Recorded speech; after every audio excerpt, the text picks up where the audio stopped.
know you can hear me. The volume's okay. Just give me a 5x5. I appreciate it. I'm checking on Twitter.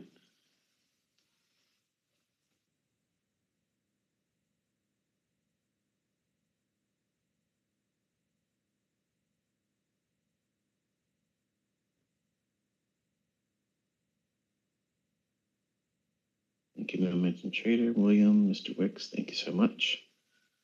Stuff. Thank you. Alrighty. All right. So it feels like a lifetime since the last time I've done one of these. I'm not sure if it feels the same for you, but I feel like I've been away for too long. Man. So, as the title suggests here, I titled today's Shotgun Saturday, Lifts You Like a Feather. And admittedly, as I mentioned this morning, I had a pretty interesting dream, which I'm not going to talk about that, by the way. And I'm sure for the folks that are interested in lucid dreaming and all that, I could probably weave that into another Twitter space of another topic outside of trading, but it's going to be outside the scope of today. But admittedly, it was a heavy influence today because I thought about basically, what is it I want to talk about going into this weekend? I thought about it this entire week. I wanted to come up with something that was engaging. I wanted to have something that would be helpful, impactful, and try to promote some kind of,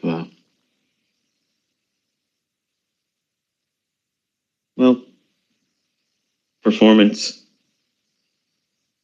some kind of improvement, some clarity, that type of discussion today. And a lot of the questions I saw that were coming to me to my video section, where the video section comments area are open, a lot of people asked, like, how do I know when not to trade? And could I talk a little bit about that? And what are the things that help pinpoint those things for you as a student are trying to learn what it is I'm teaching and hopefully try to adopt some of the mindset things that I've acquired over the years that help me to mainly avoid losing, where as a younger man, I was more prone to losing, jumping into these environments. So I want to talk a little bit about that today. But understand that it's normal for you as a trader, as someone that's new, trying to learn how to do this, to feel like you have to do it all the time. Otherwise, it feels counterproductive. And it seems counterintuitive that you should try to learn how to trade to learn how to trade less. But that's in fact what you should do. And it doesn't feel that way. It doesn't feel that way because of the way the industry is built around commission-based activity. Everyone trying to get a piece of the action. And you have educators that are trying to sell you something. And I used to be one of them. You have brokerage firms that want to charge you commissions and fees. You have services and softwares that want to try to get a bite of the action as well. And all of those things, all those outside influences, they're all going to get paid before you do. Just like a job, tax man cometh. You can't escape it. Okay, no matter how much money you have, some way, shape, or form, if you're buying something, or if you're selling something, if you're acquiring something, or running a business, to some degree, you're gonna pay something in taxes. But in the pursuit of profitable, consistently profitable trading, the common denominator is avoiding overexposure and over-leveraging. Now, overexposure and over-leveraging, it's not me amplifying the same thing. It's two different things here. Overexposing yourself and your account to risk is not the same thing as over-leveraging. Okay, to eliminate the over-leveraging point of it, because it's easier to do that and shorter, over-leveraging is simply adding more contracts than you should be willing to take or that you should be allowed to do, because there's an exorbitant amount of risk associated with trading more contracts. And a perfect example would be, I'll just use the prop firm models because they unfortunately are guilty of this.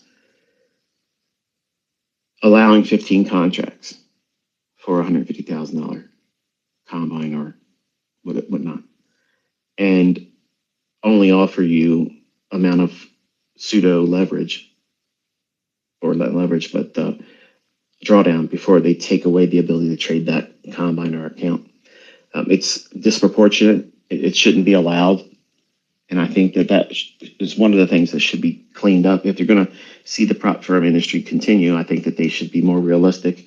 If they're really in it to help you win, they shouldn't allow you to blow your own brains out. Because if it's their model to try to coax you into doing it properly and trade like a professional, professionals don't trade with 15 contracts when they're only allowed to lose, a couple $1,000. It just completely flies in the face of sound logic. So over leveraging is not what I'm talking about when I say overexposing. So over leveraging is just simply doing too many contracts per trade, opening yourself up to monetary risk that is exorbitant based on the equity base that you're working with. So with that out of the way, overexposing yourself. That means going in more times than you should, chasing opportunities that you want there to be opportunities in these conditions. What conditions? Whatever that condition is that allows for you to sit in front of the charts. If the markets are open, prices are fluctuating, you think that it's now open season, it's hunting season. Maybe. But understand this. While you may adopt that mindset that it's open season for you to go out there and start seeking opportunities to be Elmer Fudd and have your little shotgun in hand, and you want to go out there and chase Bugs Bunny, you want to go out there and chase Daffy Duck, okay? And if you don't know who that is, it's in the States, they're cartoon characters. And everybody starts off at the beginning of the week, they're all out there like, yeah, man, let's go. I'm going to find me an opportunity. I'm going to take me something home. And because the markets are trading, there's opportunities to trade. And everybody has this idea of what makes the markets go up and down. You overexpose yourself to what you think is a plethora of opportunities 24/7. The only opportunity that exists in that mindset or that, reality is the market itself sees all of us as us being served up on a dish, like a plate for it to devour. See, the market can chew us up, ICT included, can bite me, chew me up, and take from me. So I have to learn to avoid certain circumstances. Over the years, I've done that. I didn't do it quickly. I didn't try to get through it fast because I didn't understand that it was something that I would incur or have to go through, because I was too limited in my understanding as a 20-year-old when I first started. The books didn't talk about these things. They just talked about following your setups, pushing your edge, trying to do more. Very little was ever spoken about doing the least. And if you think about it, it would be very hard to market that even today. You're going back to the 90s, 1990s for the folks that are millennial. Like my youngest son says, Dad, you're from the 1900s. like it's centuries ago. But in trading, a lot of the industry today is young folks. And it's have it your way right now mentorships. They want it instant gratification. They want instant, feedback where profitability is overnight and it's assured. And they don't like to be told or reminded or encouraged that it's going to take a lot more time, a lot more energy and effort to get to that point. And some of you are going to fail, not because of the things that you learn from me or anyone else. It's just simply that you're not equipped to do this. And doesn't mean that you're forever ill-equipped. It just means for that moment in time, you may be ill-equipped, and you will have to accept the fact that you will fail on the temporary. Now, that stays temporary if you allow it, but it becomes final when you choose it to be. So taking breaks, calling it quitting, whatever, that's normal. I did that. I did it dozens of times as a young man. But overexposing yourself is constantly seeking opportunities and insisting that they're there, forcing them. And because you know that there's a likelihood, there's a potential for the market to create opportunities where it might be big moves this coming week. It might be big moves in this coming trading session. There might be large range expansion days. If you're a commodity trader, we could see limit up or limit down days where the opening is the only fluctuation in price from the previous day's close, meaning that wherever the previous day's close was, when that commodity would start its trading for the day, it opens limit up, the highest it can move, the maximum amount of fluctuation in movement from the previous day's settlement price. It's not allowed to go any higher. And it doesn't trade off that. It just stays there. So when you look at a chart, it just looks like a little hyphen, a little dash. The open and the close is the same price. That's a limit up move, and vice versa. When the market's going down and it's dramatically being repriced, not buying and selling pressure, and that's how you know it's a myth. Buying and selling pressure is a myth. That's not what causes prices to go up and down. Because if that was the case, you're trying to tell me, and I make this argument all the time, a limit up day. It's lock limit up. Okay. Why can't I and why couldn't I sell out of my position? I wanted to take profit. I couldn't. You're trying to tell me that there's not one person out there that were interested in seeing any lower tick to be able to offer one transaction outside of just the opening price being the only price of the day? It's a myth, folks. It's a myth. So all of these ideas keep flooding into your mind as a trader, and you understand that we do this to make money. You might have other subordinate reasons. You want to look smart in front of your girlfriend, your boyfriend, and their family members. Carl. But the number one thing should be you're trying to make money. And that's a very powerful influence. It's very powerful. It will place you in the pursuit of things that are not really there. You'll chase things that are phantoms, like trend lines. That's why I literally call them trend line phantoms in core content.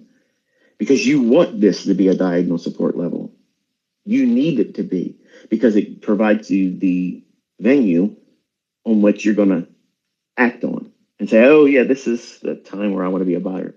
Because everybody's going to see that area too. They're going to want to buy too, because this imaginary two swing lows, if I extend a line from those two, that imaginary decision point in the future, everybody's going to have that same decision point and want to buy there too. And I capitalize on that. I look for opportunities for those types of things. And when you overexpose yourself,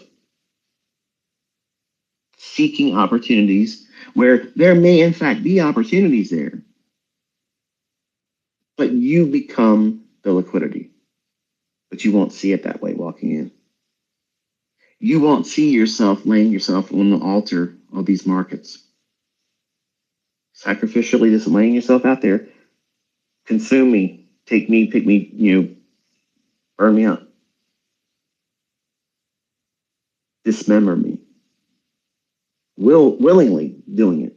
But you walk into that condition thinking that you're going to leave in a gain. And the only thing you've gained is experience about not, hopefully, wanting to do that same thing again. And it took a lot of repetition for me to get really displeased with chasing something.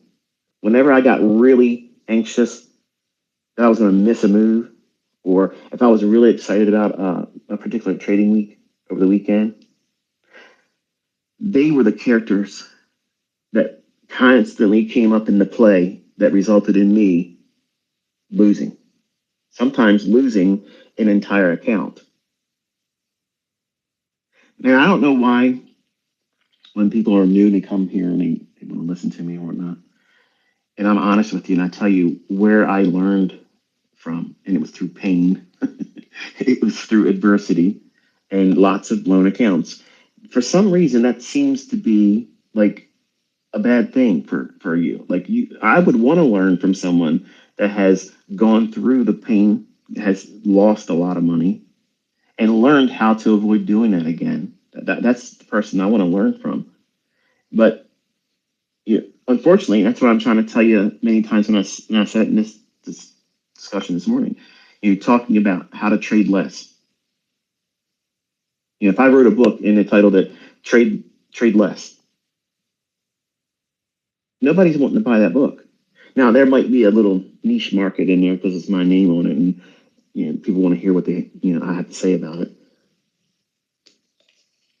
But by far and large, they're not really going to be interested in it unless you know who I am, and you're already interested anyway in the things I'm talking about. You probably wouldn't be a buyer of that book because what is it telling? It's saying something that is contrary to the consensus that this industry has cultivated, which is always do the most, never relent, maximum effort, to quote Deadpool. And unfortunately, in the 3 decades I've been messing around with these markets, I've learned that less is more.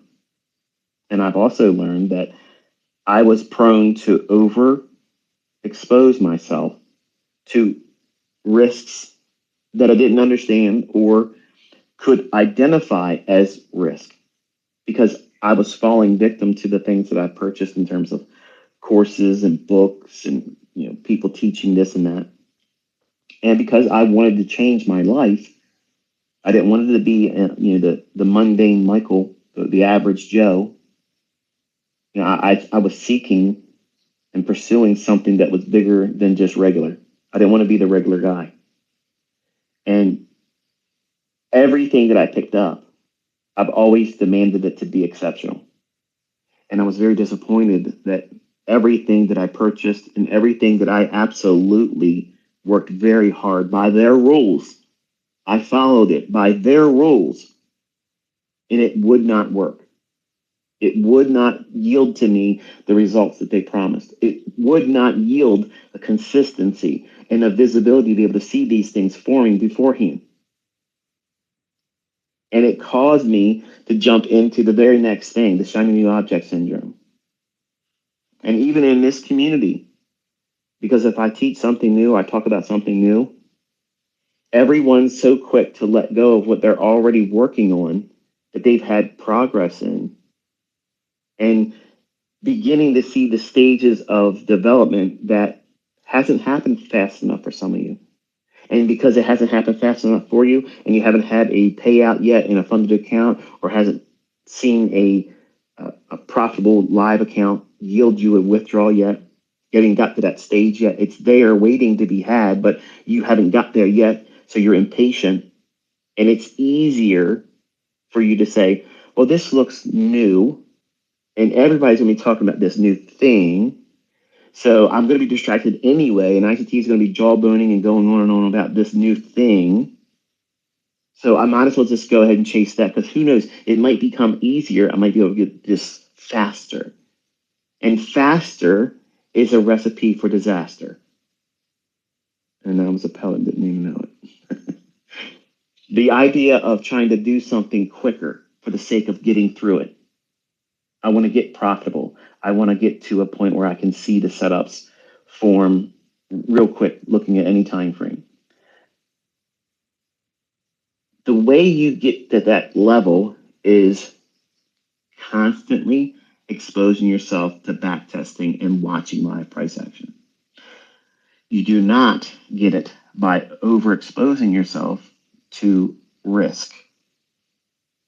Because when you incur risk and you haven't learned how to do it properly yet, What is it? What is the subject matter I'm referring to when you haven't learned how to do it properly? Well, there's a number of things that encapsulate the it. It's number one, mastery of yourself, because you're never mastering the markets. I have not mastered the markets. I may look very, very versed in executions and managements and whatnot, but I still, and I can tell you that there's about 8 times this week that I would have lost. Whether it would have been a demo account, whether it would have been me calling it out in Twitter, if it would have been me doing it with a live account, I would have taken 8 losing trades this week. And it would have been no fault of my concepts. It would have been me trying to do something that I am, as a human being, prone to do. So when I say that, that's not a weakness, that's a strength. But because when I was a 20-year-old, I viewed it as a weakness. I viewed it as, I would lose on a trade and I think, okay, this makes me poor as a trader in every sense of the word. I have less in the account if I had the account remaining, or I'm less inclined to chase the next setup because now I'm scared. I don't want to incur another loss because I didn't come from money. And when I would take a $300, $400, $500 loss, those hurt. Like, that was a big portion of the account that I was working with.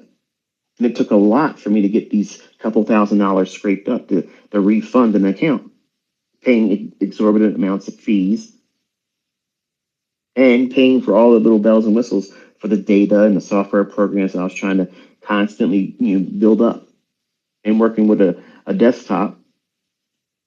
And I see these people talking about it in their little fake documentaries.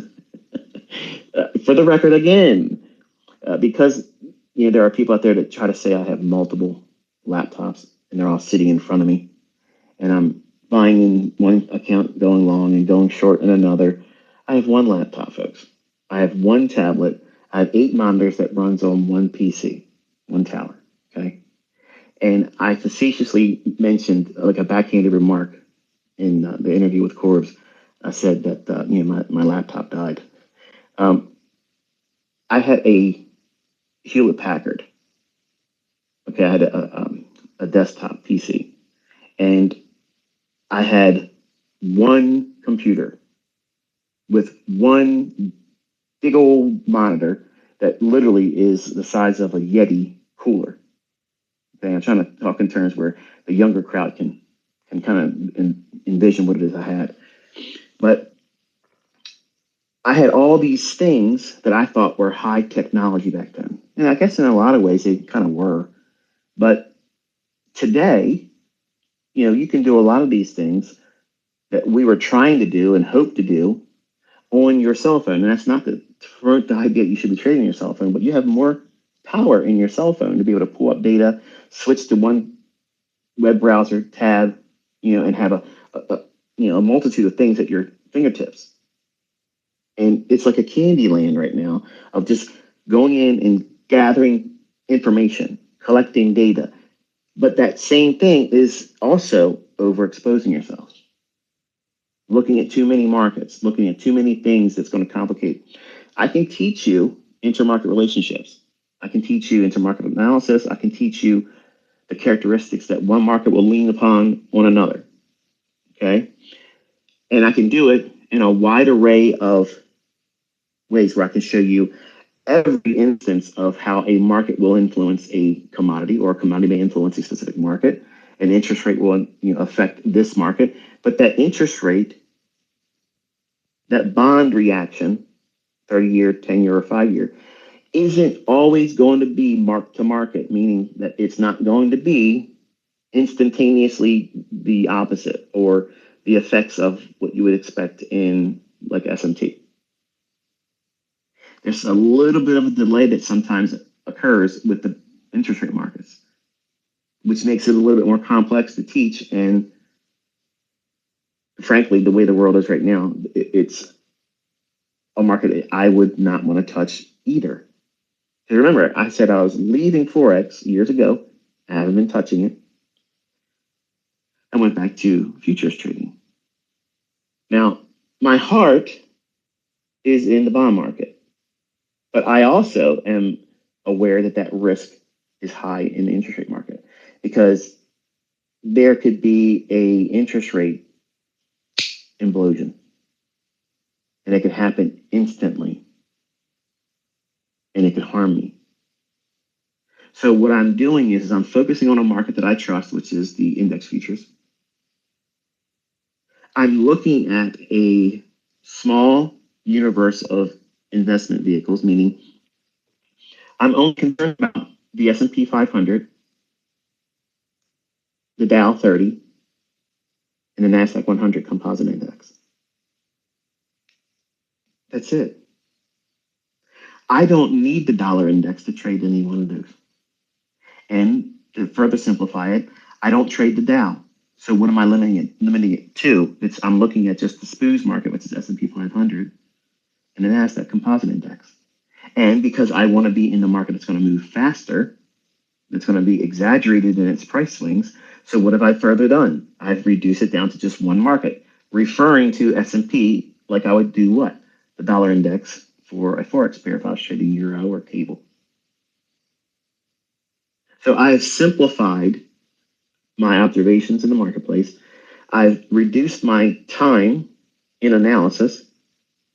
I could care less with all these other. I only do that because I'm teaching you, and I know there's a lot of interest in all the markets, and you all want me to do even more than that, and I don't have an interest or time to do it.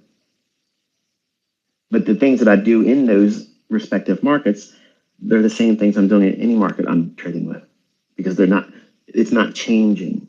The method is not constantly morphing into something new because I'm following another market or following another asset class. So overexposing is trying to do more than it's necessary, trying to find more setups than there really are there. And let's make a distinction between what I just said and what you're probably thinking. ICT, you said you can trade every hour candle and find setups. Yeah, I can.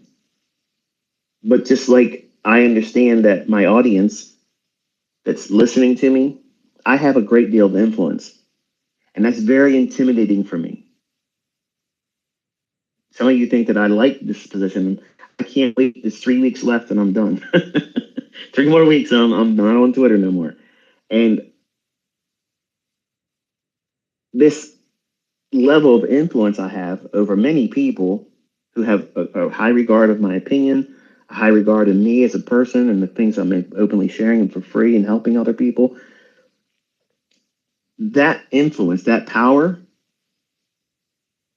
it scares me because I know what I was like when I was younger. And if I had Larry Williams constantly at a fingertip pushing a button, let me go see what Larry Williams is saying on his Twitter right now. At the moment, whatever musing that he had in his head at the time, if he's willing to share that, that would have been highly influential to me and me taking on monetary risk. Now, would he think about that level of influence and be guarded in his opinion? I don't think so, because he was making his daily. I think he probably still does. I'm taking a great deal of liberty saying that. I don't actively follow what he's doing, but at the time when I was a younger guy, he made his S&P calls and maybe bonds and whatever else he would talk about at the time. And but you had to pay it through a 900 number. Okay, fine, whatever. But it was behind a paywall. I'm not behind a paywall. And I don't know the level of your experience. I don't know what you know about what it is I've taught. I don't know if you're a gambler. I don't know if you're reckless. I don't know if you just blindly follow anyone that says anything and you're highly influenced because you're just looking for any reason to scratch that itch. And because social media is what it is, it's an invitation for disaster because people that are not equipped to think independently for themselves, it's a wonderful grocery store for you to go out and pick the right person you think you should follow blindly. And I don't want to cultivate that. I don't want to have that in my students. I want my students to be independent. I want all of you to come to the conclusion that you don't need me, and my feelings are not going to be hurt by that. That's exactly the end game. That's the result that you're looking for, not the tetheredness of me and you together. And some of you see that as that's a problem, when that's just you growing accustomed to me as the man, the the figure, the person behind the ICT, the inner circle trader. You've grown accustomed to that person. And while that's wonderful in a lot of ways, I'm not that person for you as a mentor. The mentor in me is saying, you have to get out of the nest. You have to do this on your own. You have to fly on your own. And you shouldn't be afraid of that. You should be looking forward to it. It's not a tragedy. It's not it's not a drama that brings sadness. It should be like, this is graduation. And graduation may be fun for the moment, but it's scary too, because you have to go out and do these things on your own and get new experiences without the hand holding, the everyday processes of being around your teachers and your other classmates, which makes it feel more comfortable. Even though you probably hated going through school, as an adult, 2 years out of school, you probably thought many times, I'd love to go back in school. I won't have to deal with these adult problems. Well, that's many times the same things that we experience as traders. It feels fun when you start to learn something new, and your energy level is really high. Like if I went out there and said, listen, 2024, I'm doing a mentorship. It's 100% free. We're doing it every day, Monday through Friday on YouTube. We're going to sit down. I'm going to go over my charts. I'm going to draw the charts out every single day. And I'm going to sit down and I'm going to trade in front of you live every single day, the morning session, the afternoon session. Your activity level and everything else would completely stop. You would be making changes in your jobs. You'd be making changes in your curriculum at school and university. You'd be telling your spouses, listen, it's worth divorce. Everything's going to change because this is the opportunity that I knew would never likely happen, but here it is. He's doing it. And your energy level would go through the roof. Why? Because you see that opportunity to do more. And when you finally get to the point where you know how to trade, that shouldn't be like that. See, you think that it should be just like that. When I learn how to trade like ICT or ICT's best students, I'm going to outperform and I'm going to do this and this and this and this and this.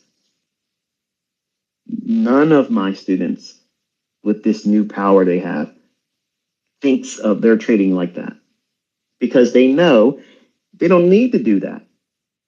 That promotes overexposure. It promotes greed.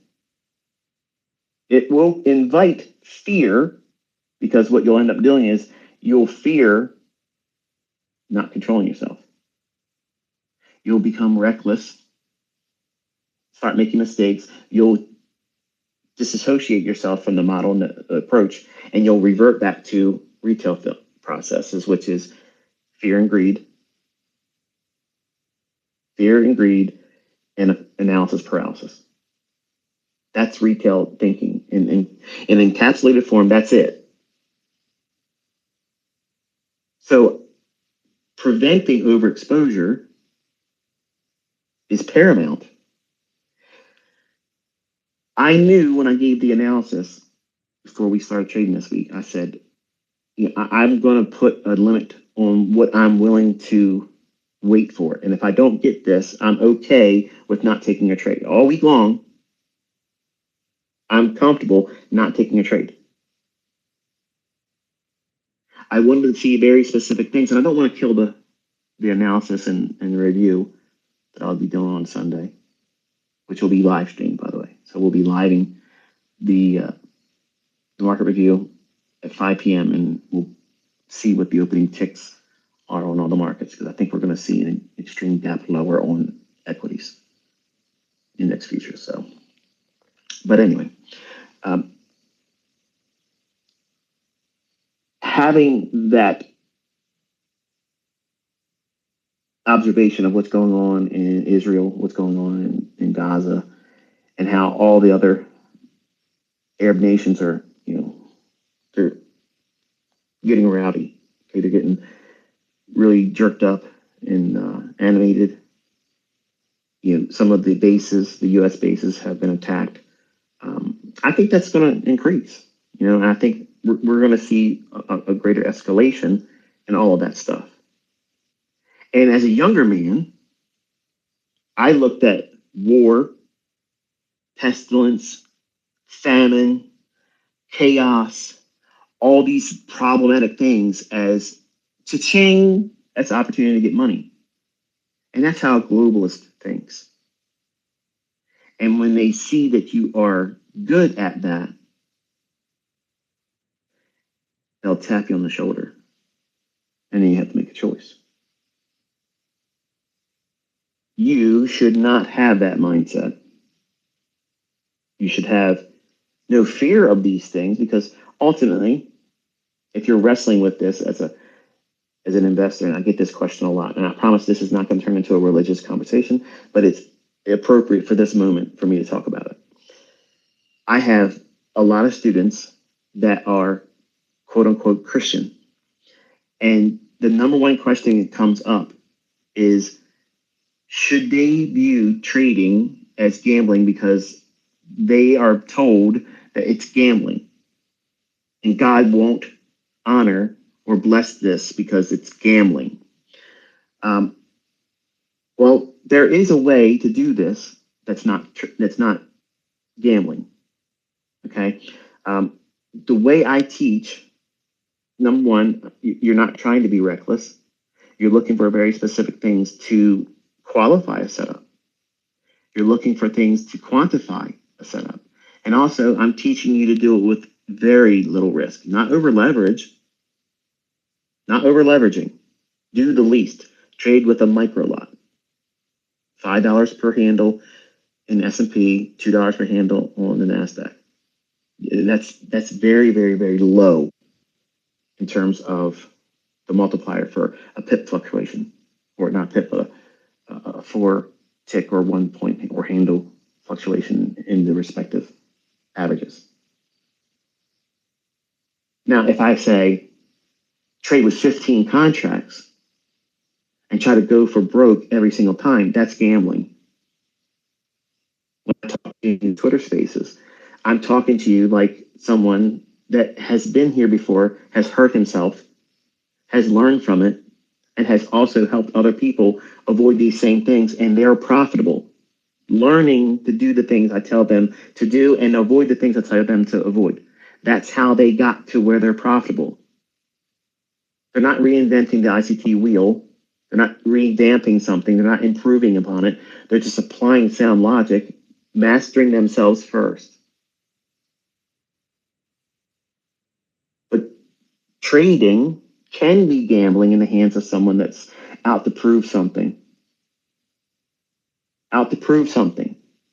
Vendetta trading, revenge trading. What is that? That's emotional gambling. Everybody that goes out to those casinos in Las Vegas or goes to wherever the local place of gambling in your neck of the woods, wherever you're at, everybody goes there on an impulse. And anybody that says otherwise, they're liars. That impulsiveness is what? Rooted in emotion.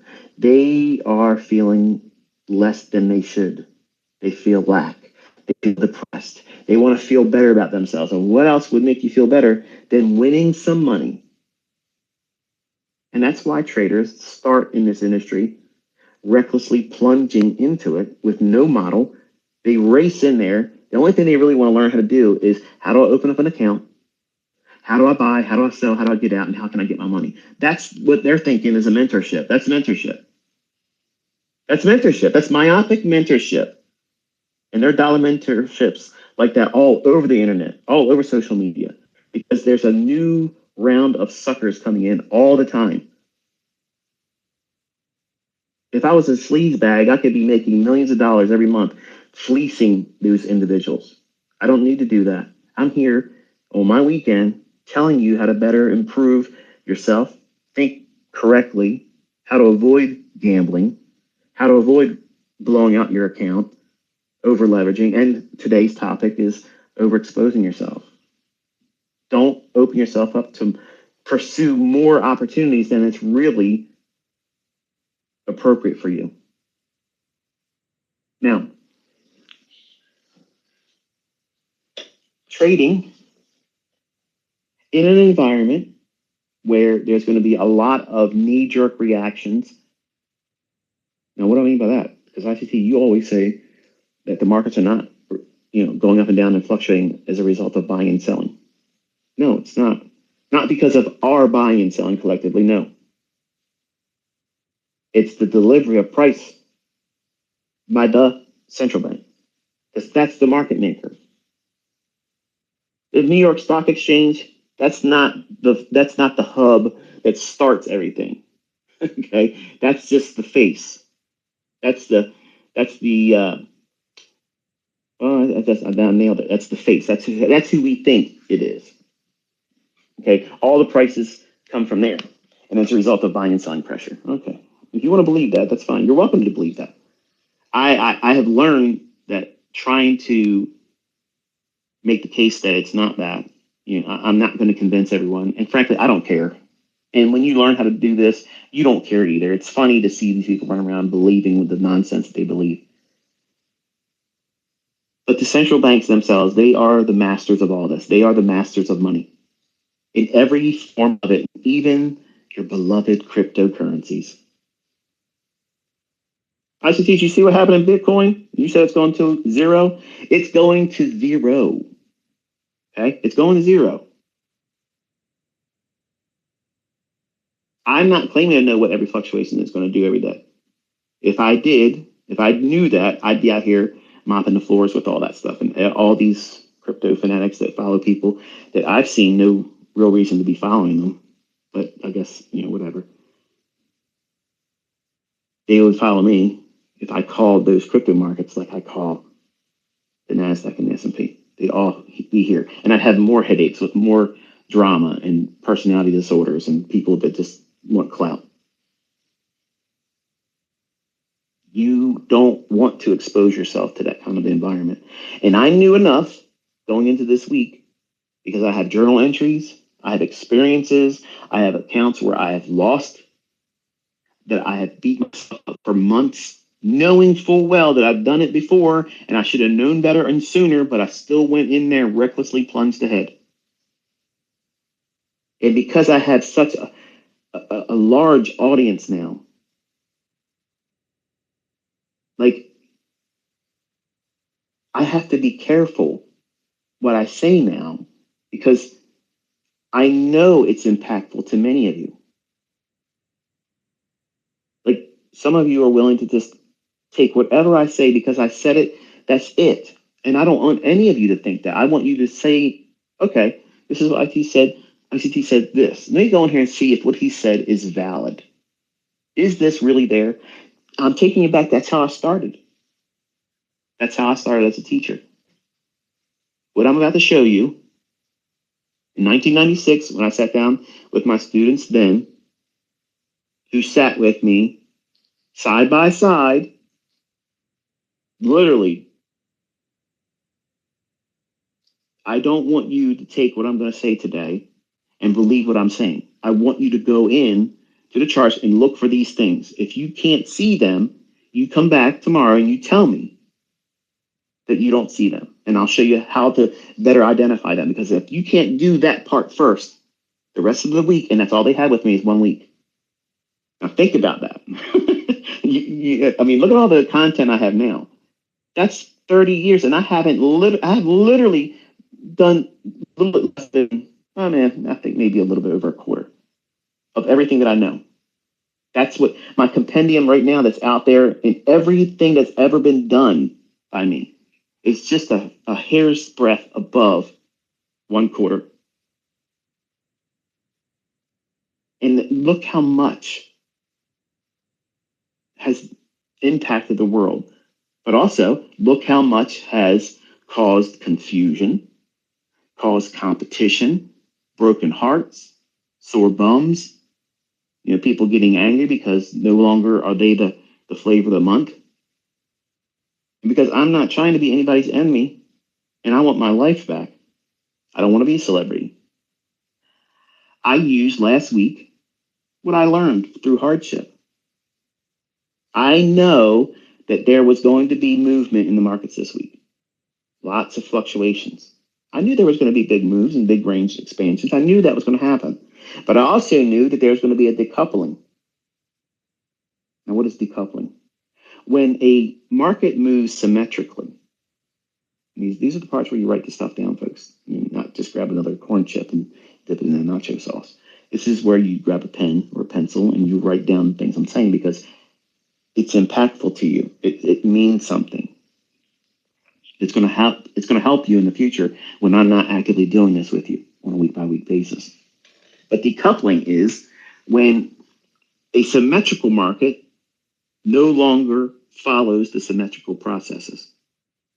Meaning, a perfect symmetrical market would be this risk off scenario. Right away, risk off is dollar up. Risk on, dollar down. Now, going back to risk off. Dollar index.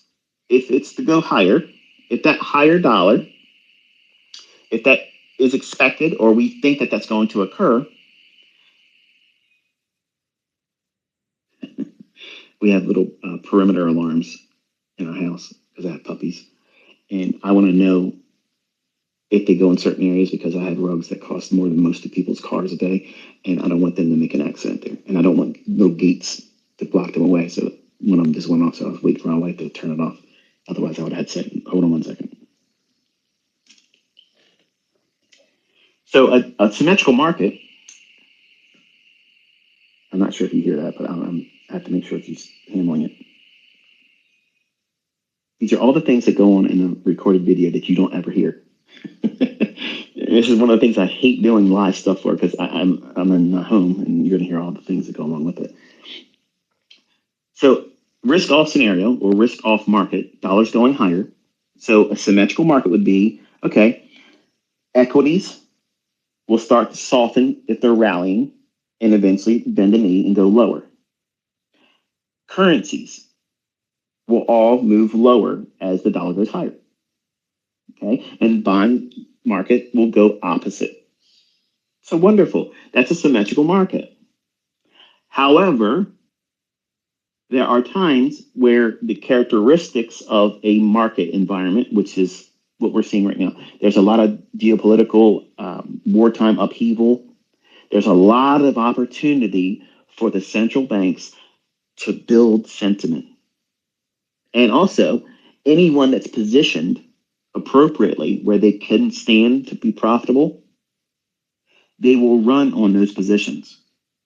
Now, they don't have a book map, okay? They don't have this, okay, here's Huddleston's buy stops. We're going to go here. They don't have a list of everybody by name, what account number, all that stuff. They don't need that. All they have to do is clear the board. So if I know that this environment that we're entering last week before this week started trading, okay, so in other words, I'm referring to and reflecting on the commentary that I gave last week before Sunday's opening bell, because I did a live stream on YouTube. You're welcome to go back and look and listen to it, okay?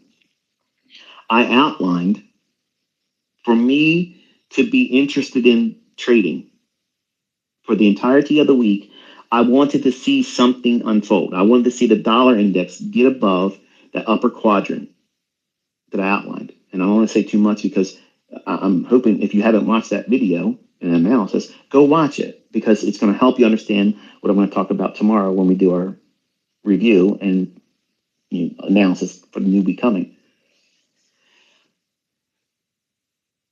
I didn't want to be so finite about this. This is exactly what's going to happen because I know that there was going to be decoupling, meaning that the dollar index can do one thing and the other markets can do another. So if I place a limit on myself and I can only engage, if this happens, then I have a green light go. I can now start actively talking about the market. I'll start tweeting things and what I think is going to happen. And also add to it that, like I shared, the last 2 weeks, we found out that my mother-in-law is now battling another round of cancer. So my wife's you know, expecting me to be at her attention when she's asking for it, and it's very distracting. So I can't be on point with everything that I want to be as ICT, and it's also fitting because I'm reducing my exposure to you and conditioning you to expect how it's going to be when I'm not here post November 11th.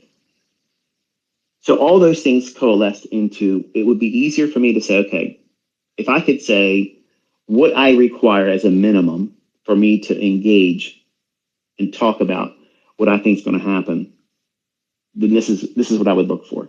And I wanted to see the dollar index show me that, and by tipping its hand to me, if it went above and closed above the upper quadrant, then I wanted to then trust that the dollar index could go higher and continue going higher. Otherwise, if it doesn't do this, I'm not interested in it. And I can sit on my hands, and I'm telling you, like I told you in that live streamed video, that I'm content with even having taken nothing for the day or the week, because my mind was scattered. But my impulsiveness as a human being, the man in me, that 20-year-old that wants to get out there and do silly stuff again for the sake of just doing it, overexposing myself in terms of chasing the number of opportunities that I know that are there. And I'm going to go back to a comment I started the address. I didn't. I said, I know what you're thinking. And I mean, like, you think that I should be able to see more setups than the average person. And I can, and I've proven that. But I also have an influence factor that is now something that's in my head. So while I'm not afraid, obviously, to tell you what I think is going to happen, when I tweet it, it never gets deleted, and it does what I expect it to do most times. Most. And I'm talking high 90%. Go back through my tweets and do the scale on it. You know, it's an opportunity for you to do a homework session if you want to try to say I'm a liar. But because of the number of people now listening to me, and because I'm a human being and I'm wrestling with things with family, I'm wrestling with things with a spouse, and my attention's diverted. And on top of that, I'm literally following everything I can get my hands on in terms of what's happening in these nations that we're seeing all these things. And I'm not following the news. Like I have so many students that are literally reporting to me, like on every 20 minutes, I'm getting an update from them with real video of this is what's going on. This is what's going on, and pictures and all. Like I got like boots on the ground there. I got intel in all these places. I don't look at the news. So when you're asking me, hey, can you tell me what news service you, I don't do that because they're lying to you. You know, I have people that have relationships with me that are literally giving me the information firsthand right when it's happening, as it's happening. So because I have all that and I'm immersed in all of it, my attention has been on other things. And if I'm going to be distracted, and this is how you apply it to yourself. Okay, so that way it sounds self-centered, this discussion, but I'm telling you how I evolved from as a younger 20-year-old that would have all that chaos in his life, trying to pursue success, you know, trying to keep a too young of a marriage, you know, or not keep it, but to rekindle it because I was trying to earn my wife back. All these things I was trying to do, and also look significant in the eyes of my family and friends. All those extra things was overexposing myself. I was trying to do more than is necessary, not understanding how to do enough and be content with it. Because if the number one reason why you're doing this is to make money, why not just simply reduce it down to what you're trying to do to make money and be comfortable doing it? While I have a lot of moving parts, I have a lot of PD arrays and things that could qualify for a setup for you. I don't use all of them unless I'm doing a trade and I'm pyramiding. And everyone that exists in that fractal price action, then I will key off of it to prove that it's there. But you can use this one thing, strip it down to a specific time of day around a calendar event that is going to be high or medium impact. And then that's it. That's all. It's really simple. That's simple trading. But because I have so many weapons in my arsenal, You all want to be a man of war like me, where you want to just go out there and use all these things in your own hands. And you've not learned how to do one of them well. And that should be your pursuit. So because I had this expectation that obviously going into this new week, I anticipate acceleration and more of the things that we're seeing over there in the Middle East, in Israel. The central banks will use that. They're going to use that sentiment that it creates, and they may or may not use the underlying sentiment to benefit themselves. Meaning, okay, if all these things accelerate and intensify, my experience, my co-signing in that analysis last Sunday in a live streamed review where 60,000 people were watching of it, I said, I don't think that we have topped in the dollar index. I think that we can potentially go higher. And because of all the uncertainty and the wartime things, I believe that the dollar will likely go higher, but it may need to go down into its daily fair value gap. And that's completely permissible. It's acceptable. That's reasonable. But even if it does that, I'm not saying I'm going long euro or cable because dollar index went down to its fair value gap. I'm not saying that. Now, I want you to go back and listen to what I said in that live stream. That can't be edited. People saw it. It's still there as it was said. When I said that I'm not interested and I would not be trying to go long dollar, which would be shorting euro and shorting the pound dollar, because if we're in a daily fair value gap, that would be at a discount for the dollar index. And if I'm bullish and I don't think the top has formed in the dollar index, that means what? Surface observation, just listening to that, and you've only been with it for a little while, you'll naturally assume that means I'm going to go long dollar and short euro, short pound dollar. At that moment, no. Go back and listen to what I said. I said, I would not be interested. I'm not saying that. Why? Because there's a decoupling. I'm expecting it to not do those things. I required the dollar index to trade up to a level it never traded to at all week long. Well, ICT, you sound like a hypocrite because here you are. You showed you made $50,000 in a trade on NASDAQ on Friday. I had the last portion of the week where everything was lined up. And I'm expecting a continuation of what I wanted to participate in. And truth be told, I wanted to be in on Tuesday. Like I wanted the short on Tuesday. But I said, I can't touch it. My attention's divided. And if I don't do well, I will criticize myself more than anybody else would. So over the years of me doing this, I just simply said, okay, I'm going to practice what I preach. I'm going to show you. And I was willing to go all the way into Friday and have nothing. But I also know that there are people out there going to say, he's got 12 different demo accounts and 15 different laptops, and he couldn't get any of them to come up with a winning trade to go and show it to you.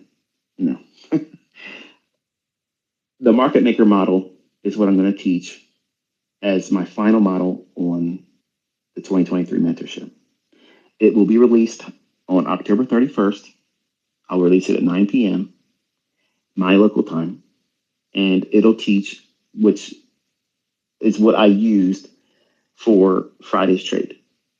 So what I employed on Friday with the NASDAQ was all based on using a market maker sell model. It is not Wyckoff. I'm going to smash everybody that thinks that this is Wyckoff. It is absolutely not Wyckoff. This is algorithmic. It's 100% matched to the buy side, which you expect to see on the sell side. You do not see that in Wyckoff. Okay, it's to the pip, to the point. It's very specific. Repricing, redelivering. That's what it is. Okay, it has absolutely nothing to do with buying and selling pressure. It has nothing to do with retail logic. It has nothing to do with support and resistance. I anticipated that we would get this flash of rushing down in and hit that sell side. When I was recording it, I wanted to see it like post 4 o'clock. I wanted to see it sprint down there and just go right down there and close below it. I made an allowance for that. But as we approached closer and closer, I was like, okay, I want to be getting out near the low. So I rolled that stop real tight and it allowed me to get out. But it didn't go higher much beyond that. And it didn't make a lower low either. So I'm content with how I managed that trade. I'm completely content with it. And I don't regret anything that I should have done as the trader that was correct on the times when I was briefly looking at it through my phone. Like I wasn't peeling over the charts with my monitors in front of me. Like I'm sitting in my recliner right now in my office and I have the screens in front of me. They're off. They're idle. Nothing's being on them right now. But usually when I'm talking to you, unless I tell you I'm out and about, I'm standing in front of this real estate of markets giving me a very diverse approach to seeing everything in concert, how all the markets are relating to one another, the dollar, Forex, oil, gold, everything that I would refer to as a intermarket relationship. I'm constantly getting all that feedback. Now, I also know through experience as a teacher that if I sit down with you and I show you, and some of you are asking this, and this is my response to this, okay?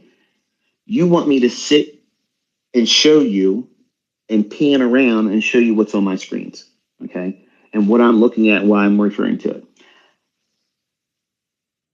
None of you are at that point where it's going to be helpful for you to do this because it's going to be too much information. You won't have the experience. You won't have the experience to ferret out the things that you're looking for. And quite frankly, I don't have decades to teach you the level of experience that's required to do what it is I'm doing. I mean, it sounds like a cop out, but there's at some point, there's going to be a knack that's required. And that was one of the things that was problematic for me as a teacher because I wanted to be able to teach everything. And there's certain things that I'm not allowed to teach. And there's certain things that I'm not equipped to because the factor of time, the factor of, I may not be here tomorrow. I may not be here today. Today's not promised to me and tomorrow's certainly not promised to me. What I've done is to the best of my ability, I've been able to share in a means of articulating what it is that I understand about price. It's proven to be effective because other people have taken that information and have made money with it. And they're consistently making money with it. And they're not being told what to buy and sell by me. None of my students ever get that. So when you get your results, you've done it on your own. And that's a testimony.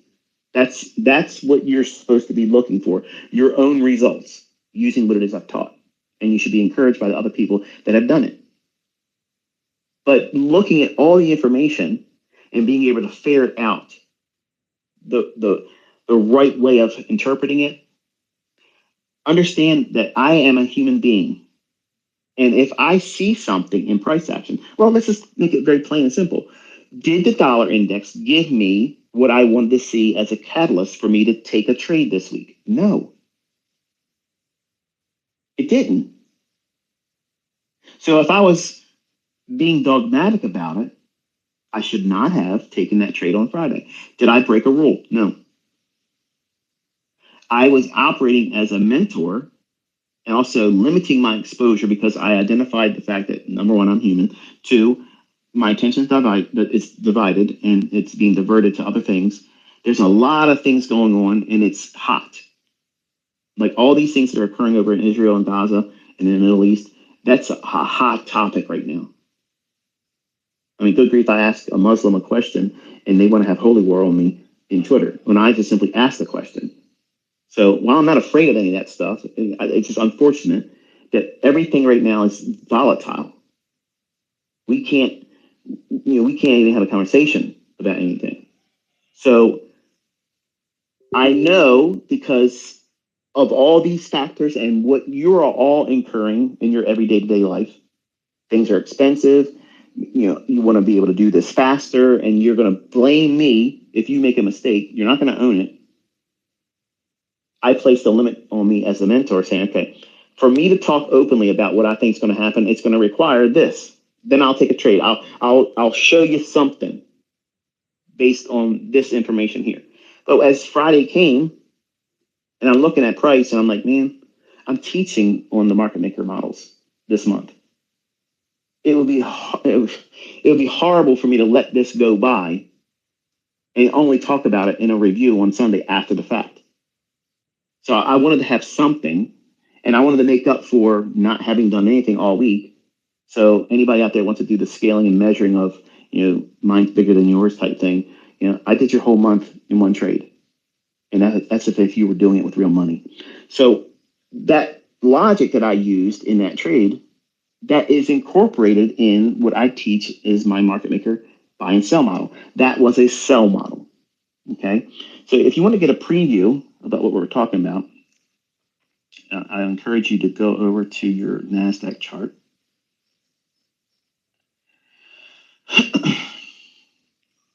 Pull up your NASDAQ for December 2023.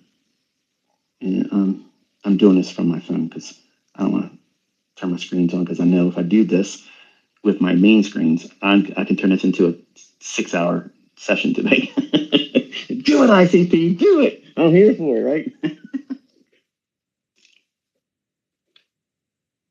All right, so you want to go to NASDAQ, go up to a 4-hour chart. Some of you are like, I knew it was the 4-hour chart. I knew it. So if you look at your 4-hour chart on NASDAQ, December contract, and if you put your, give me a second here.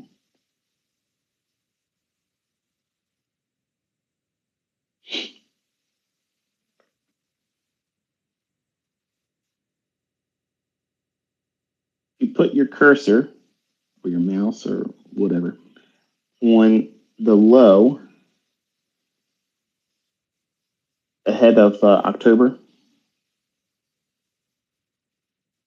and that would be on the 27th of September, Wednesday.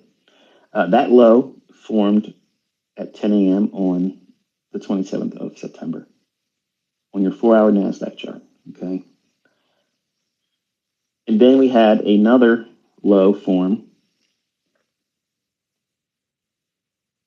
Some of you are like, I'm waiting for these guys to do it on YouTube. I'm not pulling the chart up. I'll just listen to them, because I know these guys on YouTube, they take my Twitter spaces and they use their own charts and whatnot. So it makes it interactive, which is cool. I ain't got anything to hate about it. Then you have October 4th, that low. Okay, so you have relative equal lows there. So if you look at what price was doing between the 27th of September and October 4th on NASDAQ, that is what is referred to by me as the original consolidation of the market maker sell model. The high that was formed between those two lows on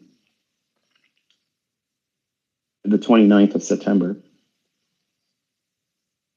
at 10 a.m., that's the high of the original consolidation. So that little trading range there, when I'm looking for a reason to go short, my highest probability trades, and folks, this is the part of these discussions where if you don't write it down and then take what I'm about to say and go back into your old data, your old charts, your old setups where you lost money, you're going to see that it was not there. And then that's the reason why you lost. That's how I discovered it.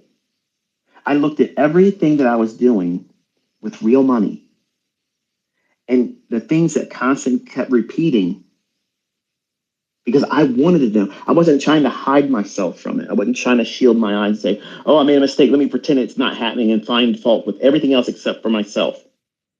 Now, there was a period of time when I was like that, but when I realized that this was never going to let me go, I was infected with these things, these markets. So I have to either learn to live with them productively and profitably, or I'm going to live a miserable existence, not being able to figure out anything to do anything with it. So my observations were, every time that I wanted to be a buyer or seller, when I finally figured out short selling, because it took me a long time to trust doing that, if I was going against what I'm about to outline here, I failed.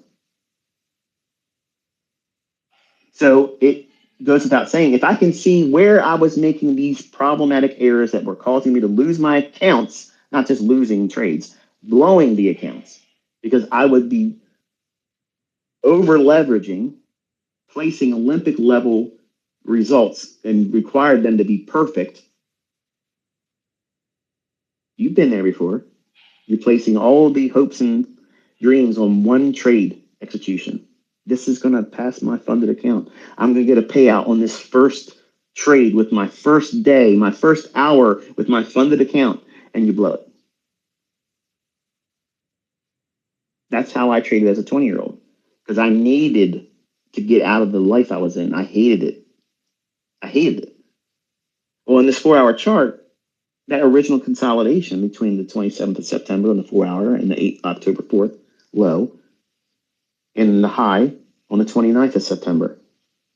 You want to draw a rectangle on that. That trading range, okay, that trading range is something that the algorithm will reprice back below. It'll reach down below that. Not all the time. Sometimes you'll see it in the chart. Sometimes the market will just deny that. And that's why you have to use a stop loss. That's the time that you as the human will err. You'll make the mistake in believing that it will yield itself to you, and it won't. It'll get real close to it and stop. Perfect example, don't change the chart. Stay on this 4-hour chart for NASDAQ. But I shared openly what I felt that the gold market might do. And I felt that it could go for those relative equal lows. It went down to a target that I mentioned, but I still co-signed. I said, me personally, it would be reasonable to see it sweep below to take the sell side. It didn't do that. It vaulted higher. And then in an analysis I gave on the weekend, I said, it would run for the buy side. And for the fellow that said, you want to make money, fade ICT, go short gold. How about that, baby? Got your ass toasted, didn't you? Oh, I love it. I'm going to miss that much. I'm going to miss that so much from Twitter. Some of you got your earphones blown out, right? Whatever.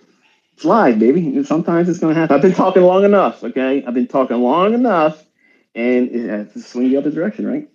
But that original consolidation between the 27th of September and the October 4th low, that consolidation creates and engineers sell-side liquidity or sell stops below those relative equal lows. Okay, and if we're expecting price to go up to some premium array, some reason to go up, okay? Now I'm going to use very specific, generic, retail terms so that way we can talk, because I don't know what level of experience you have with me. I don't know if you're watching this on YouTube and you found somebody that's taking my Twitter spaces. I don't have a problem with them doing it. I just don't want you taking my analysis or teaching videos and putting them up on your YouTube channel, because I will tear your whole channel down. And I've done it, and I have a few of them. You're about to lose somebody, you're going to lose your channel because you're monetizing my videos. I don't go for that, and I'm going to take your shit down if you do it. And no, don't email me and ask me to take away the copyright, because I won't. If you think the market's going to go up to some retail resistance level to offer a shorting opportunity, I don't subscribe to that, okay? I don't view the market like that.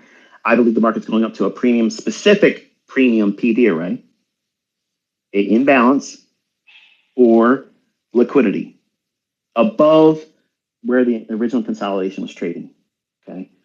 So we're expecting price to go up, to go lower. Where should it go to on the basis of declining? Right below those relative equal lows at September 27th and October 4th respective lows. That liquidity below there, they're going to want to engage that. It might not do it, but I believe we're going to gap down and open below that on Sunday. But I believe that's where we're doing it. Or we're going to open up lower, fancy dance around the open at Sunday, and then reach quickly down below those lows. One of the two things are going to happen.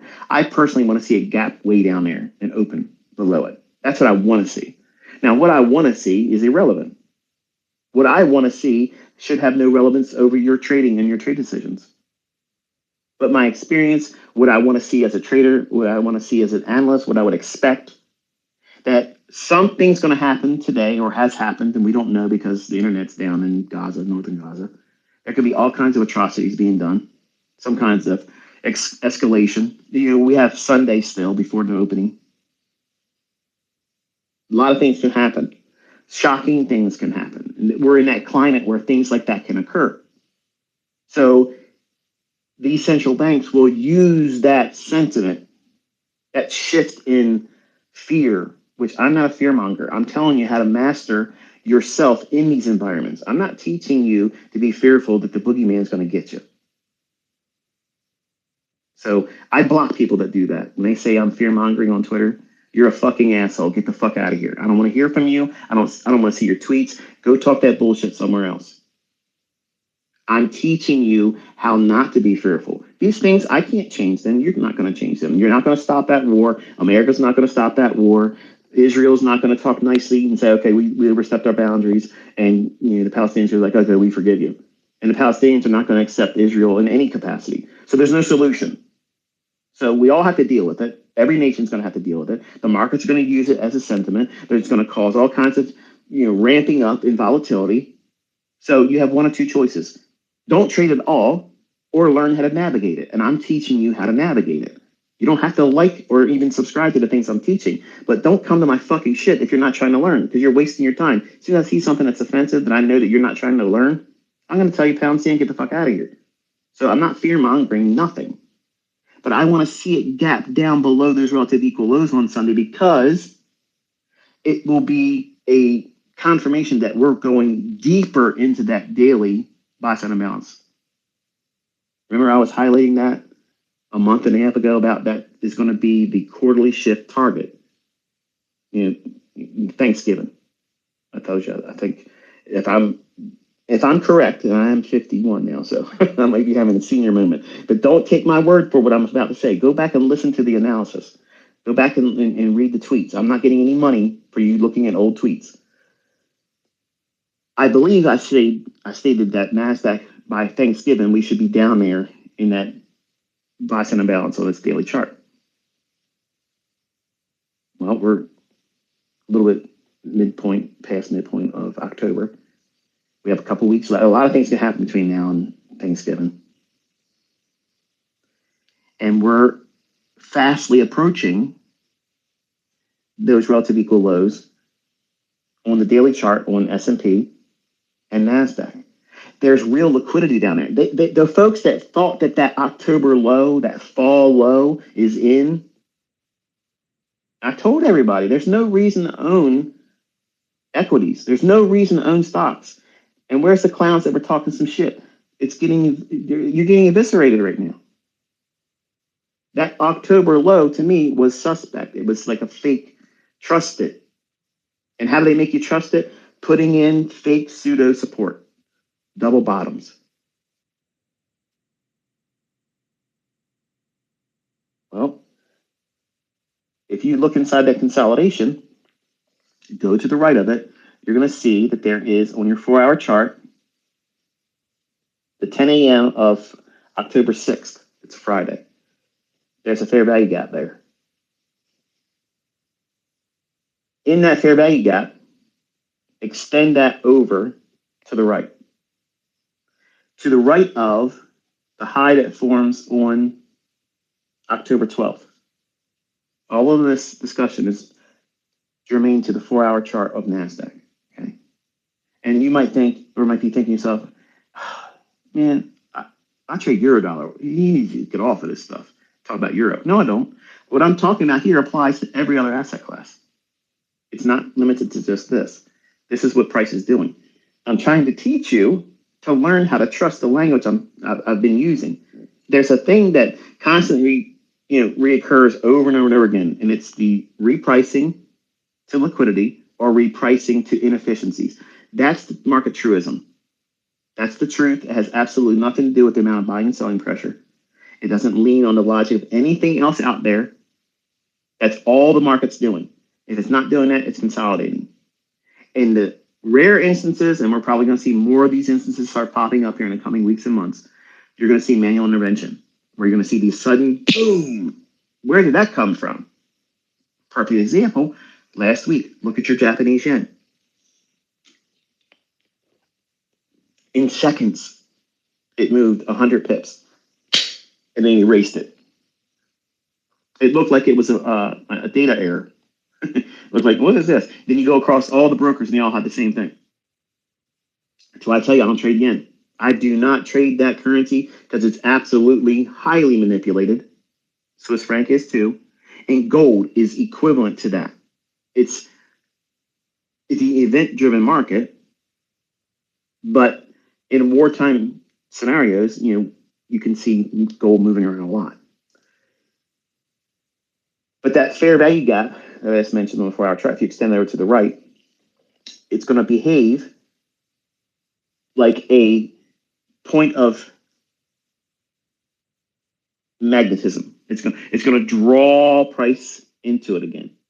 It's going to act as a means of collecting interest, pulling interest into that range of that fair value gap on the basis of an inversion fair value gap.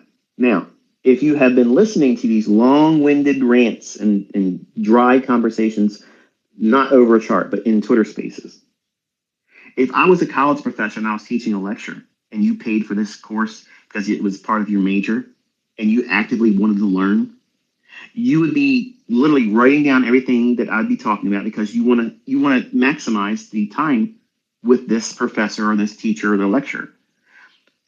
When I sit down with these Twitter spaces, I'm not here twiddling my thumbs and talking for the sake of hearing my own voice. I'm telling you the things that you should be listening for and then writing them down like I'm going to say here.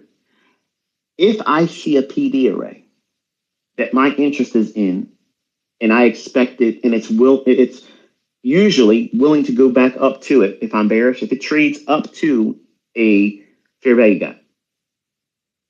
Okay, does that fair value gap create the continuation of the theory that I think that the market will go lower? Or is it performing inside that fair value gap and overshooting and then closing above it? There's a decision to be made there. But what happens, and what did I say, if a PD array can't be even reached? If you can't reach it, and you're bearish, and it's going up, but it doesn't get there, it just falls short of it, and then all of a sudden starts showing you what? Order flow is heavy and wants to go lower. What does that mean? That means it's decidedly weak. It can't even get back to an inversion fair value gap. So if it can't accomplish that, we're really heavy. We're really heavy. And late in the afternoon yesterday, around 1:30, I was looking at it rallying. I was like, okay, I know what this is. I'm shorting that. And I shorted it into a breaker. I'll show you in the review on Sunday. But I was using a breaker as the basis of it. And then I pyramided into it. And then it created a new lower fair value gap. I traded into the return of an impulse leg lower. I was trading that first return in, which I knew was probably going to be a fair value gap. And then I went into it again and added more. And then I didn't get that sell side delivery. I really was expecting it to do it after 4 o'clock, like accelerate another 100 handles, which would have been like, wow, did you see what? I was waiting to see that in everybody's tweets, like, wow, where'd that come from? And then I would have been sliding in saying, check this out. But it didn't do it. But either way, it was a matter of me being able to use the information I'm going to be teaching you that is in the marketplace. Every single week it's there. Every time frame it's there. But I like a second stage redistribution on a market maker sell model, or I like a second stage reaccumulation in a market maker buy model. Now, a market maker buy model, a market maker buy model is a reverse of this. So the market would be creating consolidation, dropping down into a discount just simply to go higher, to go above the original consolidation. Here, on this 4-hour chart, the structure is a 4-hour market maker sell model. Now, if you look at the high formed on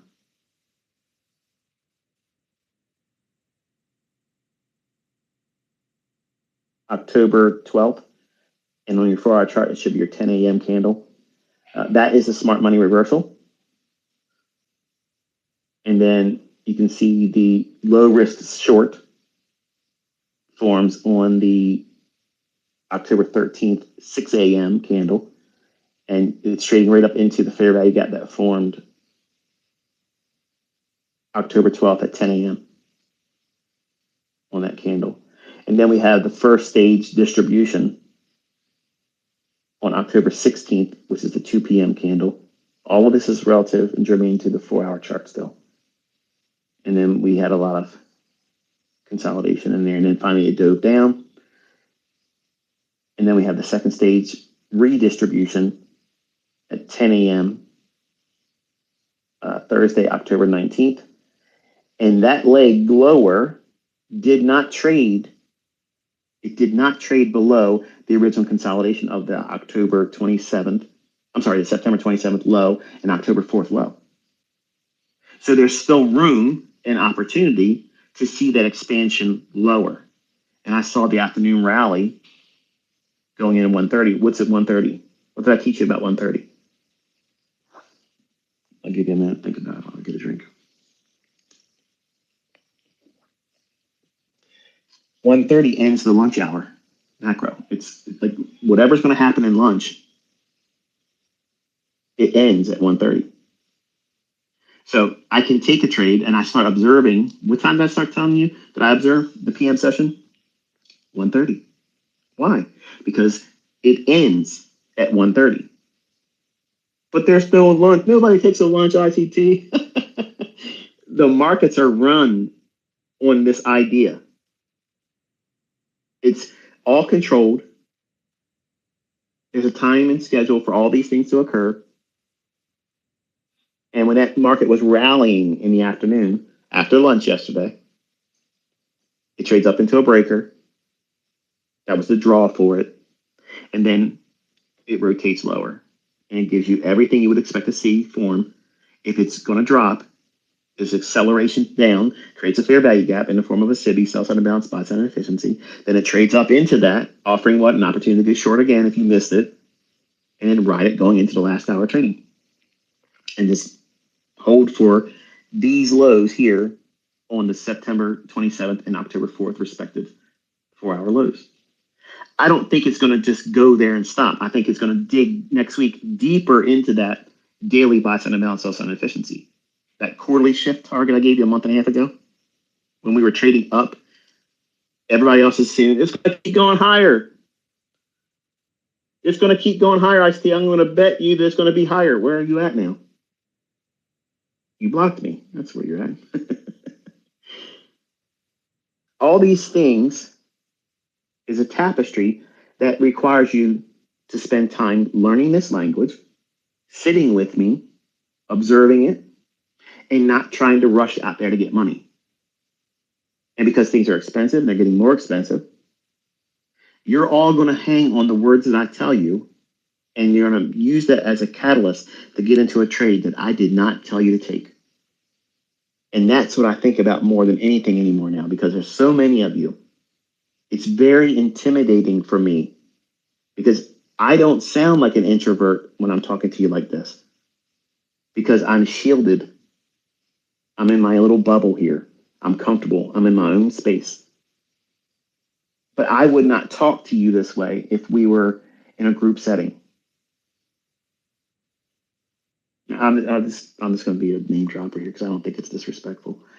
Tom Hugard has been trying very hard to get me to go over and be a part of his venues. And number one, I don't fly. Two, I don't feel that travel's a good thing for right now. And my wife simply wasn't going for it. So not because she doesn't trust me, but she's like, nah, let's just not do that. But the predominant thing was I would not feel comfortable. And I told this at the time. I said, I'm just not comfortable in that setting. Like, I'm not comfortable. And I have lots of people asking me for interviews, sit down in front of, a nice studio setting and have a real good discussion about what I'm teaching, what I've done, what my vision of the future is for, what it is I've shared, or just to have that first in-depth face-to-face, and probably ask all the questions that you want to ask me. I'm just not comfortable with that. And it took a lot of confidence that Corbs would be respectful, and he had the disposition and demeanor that I felt was appropriate. And I gave him, the least of everyone on the YouTube community, the person I would sit down and just talk openly with. And I was very uncomfortable in that conversation still, too. And there was things that we talked about that I asked him to omit. I asked him to take those things out. But I was being considerate to him, and then the questions he asked, I answered. But those questions I've already answered publicly anyway. I've already stated all these things before. But I am absolutely introverted. And I feel empowered, I guess, in a way, in the solitude in this medium like this. It allows me to be something I wouldn't otherwise be able to do in front of a large group of people, because it's intimidating to be in front of other people. Not because the stuff doesn't work, not because I don't think that, I could do it. I just don't feel comfortable doing it. I'm real wordy, and long-winded like this because I'm trying very hard to articulate something I want you to understand. And I'm observant that some of you want it done quicker and shorter, but I'm also a realist, and I'm also aware that what you're asking can't be delivered. You can't learn this stuff in 5 minutes, short little trainers. It would take millions of them. And you still would be doing what I'm trying to do anyway, which is cultivate the idea that you have to be patient. And you're going to learn in your own pace. You're going to learn in your own comfort. You're going to discover what makes you uncomfortable and what makes you comfortable. And you want your learning to be very comfortable. And as an educator, I have to be comfortable. Otherwise, I'm not going to give you my best. If I'm, like I discovered when I did my first year mentorship, and I had 865 people, that was the first round entry of what came in. And I had GoToWebinar, and all 865 of those individuals was asking me something right then and there. And the weight of me not being able to answer every single person hit me like a ton of bricks. I'm like, wow, like how am I going to answer all of this? And how can I manage their expectations when they all feel like they deserve, and they do deserve to have their question fielded by me? But you'd also be surprised to see how many of them were just the rewording of the same questions. And that's why I tell all of you, I promise you, because I've been doing this enough time now, even before 2016, I already know what questions you're going to ask. I already know what you're wanting to know. I already know what you feel like is a problem for you right now, but it really isn't a problem.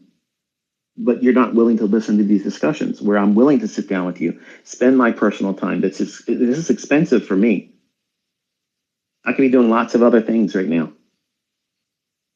I don't have to be doing this on my weekend. I'm choosing to do this because I care. I want to see you succeed. I want to see you do well.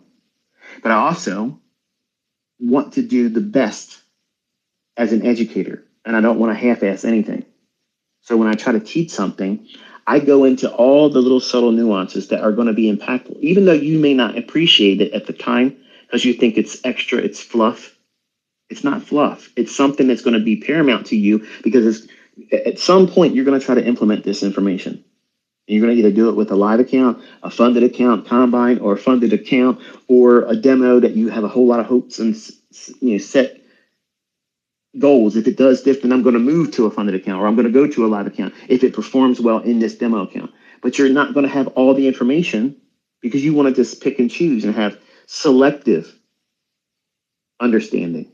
You want to go to somebody else that's trying to teach my subject matter.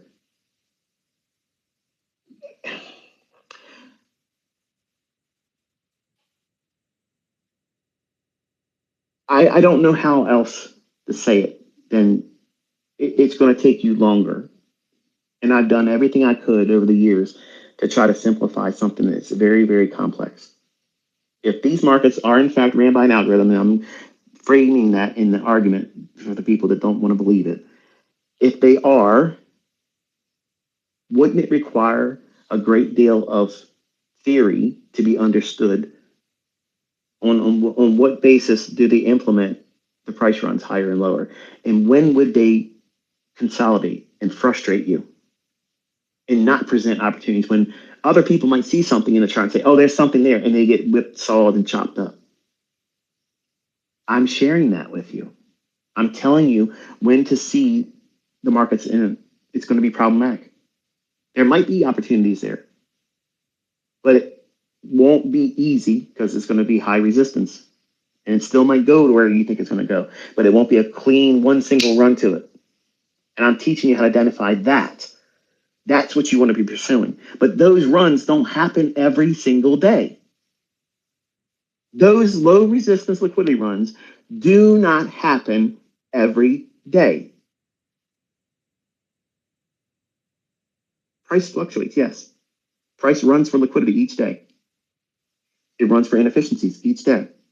But on the basis of how they do that, there's a differentiation between a high resistance run, where it will run a little bit, pull back, consolidate, run a little bit, pull back, consolidate, deep retracement, go up a little bit more, not go to where you think it's going to go, and then retrace even further, run where your stop loss is going to be, and then run there. That's high resistance.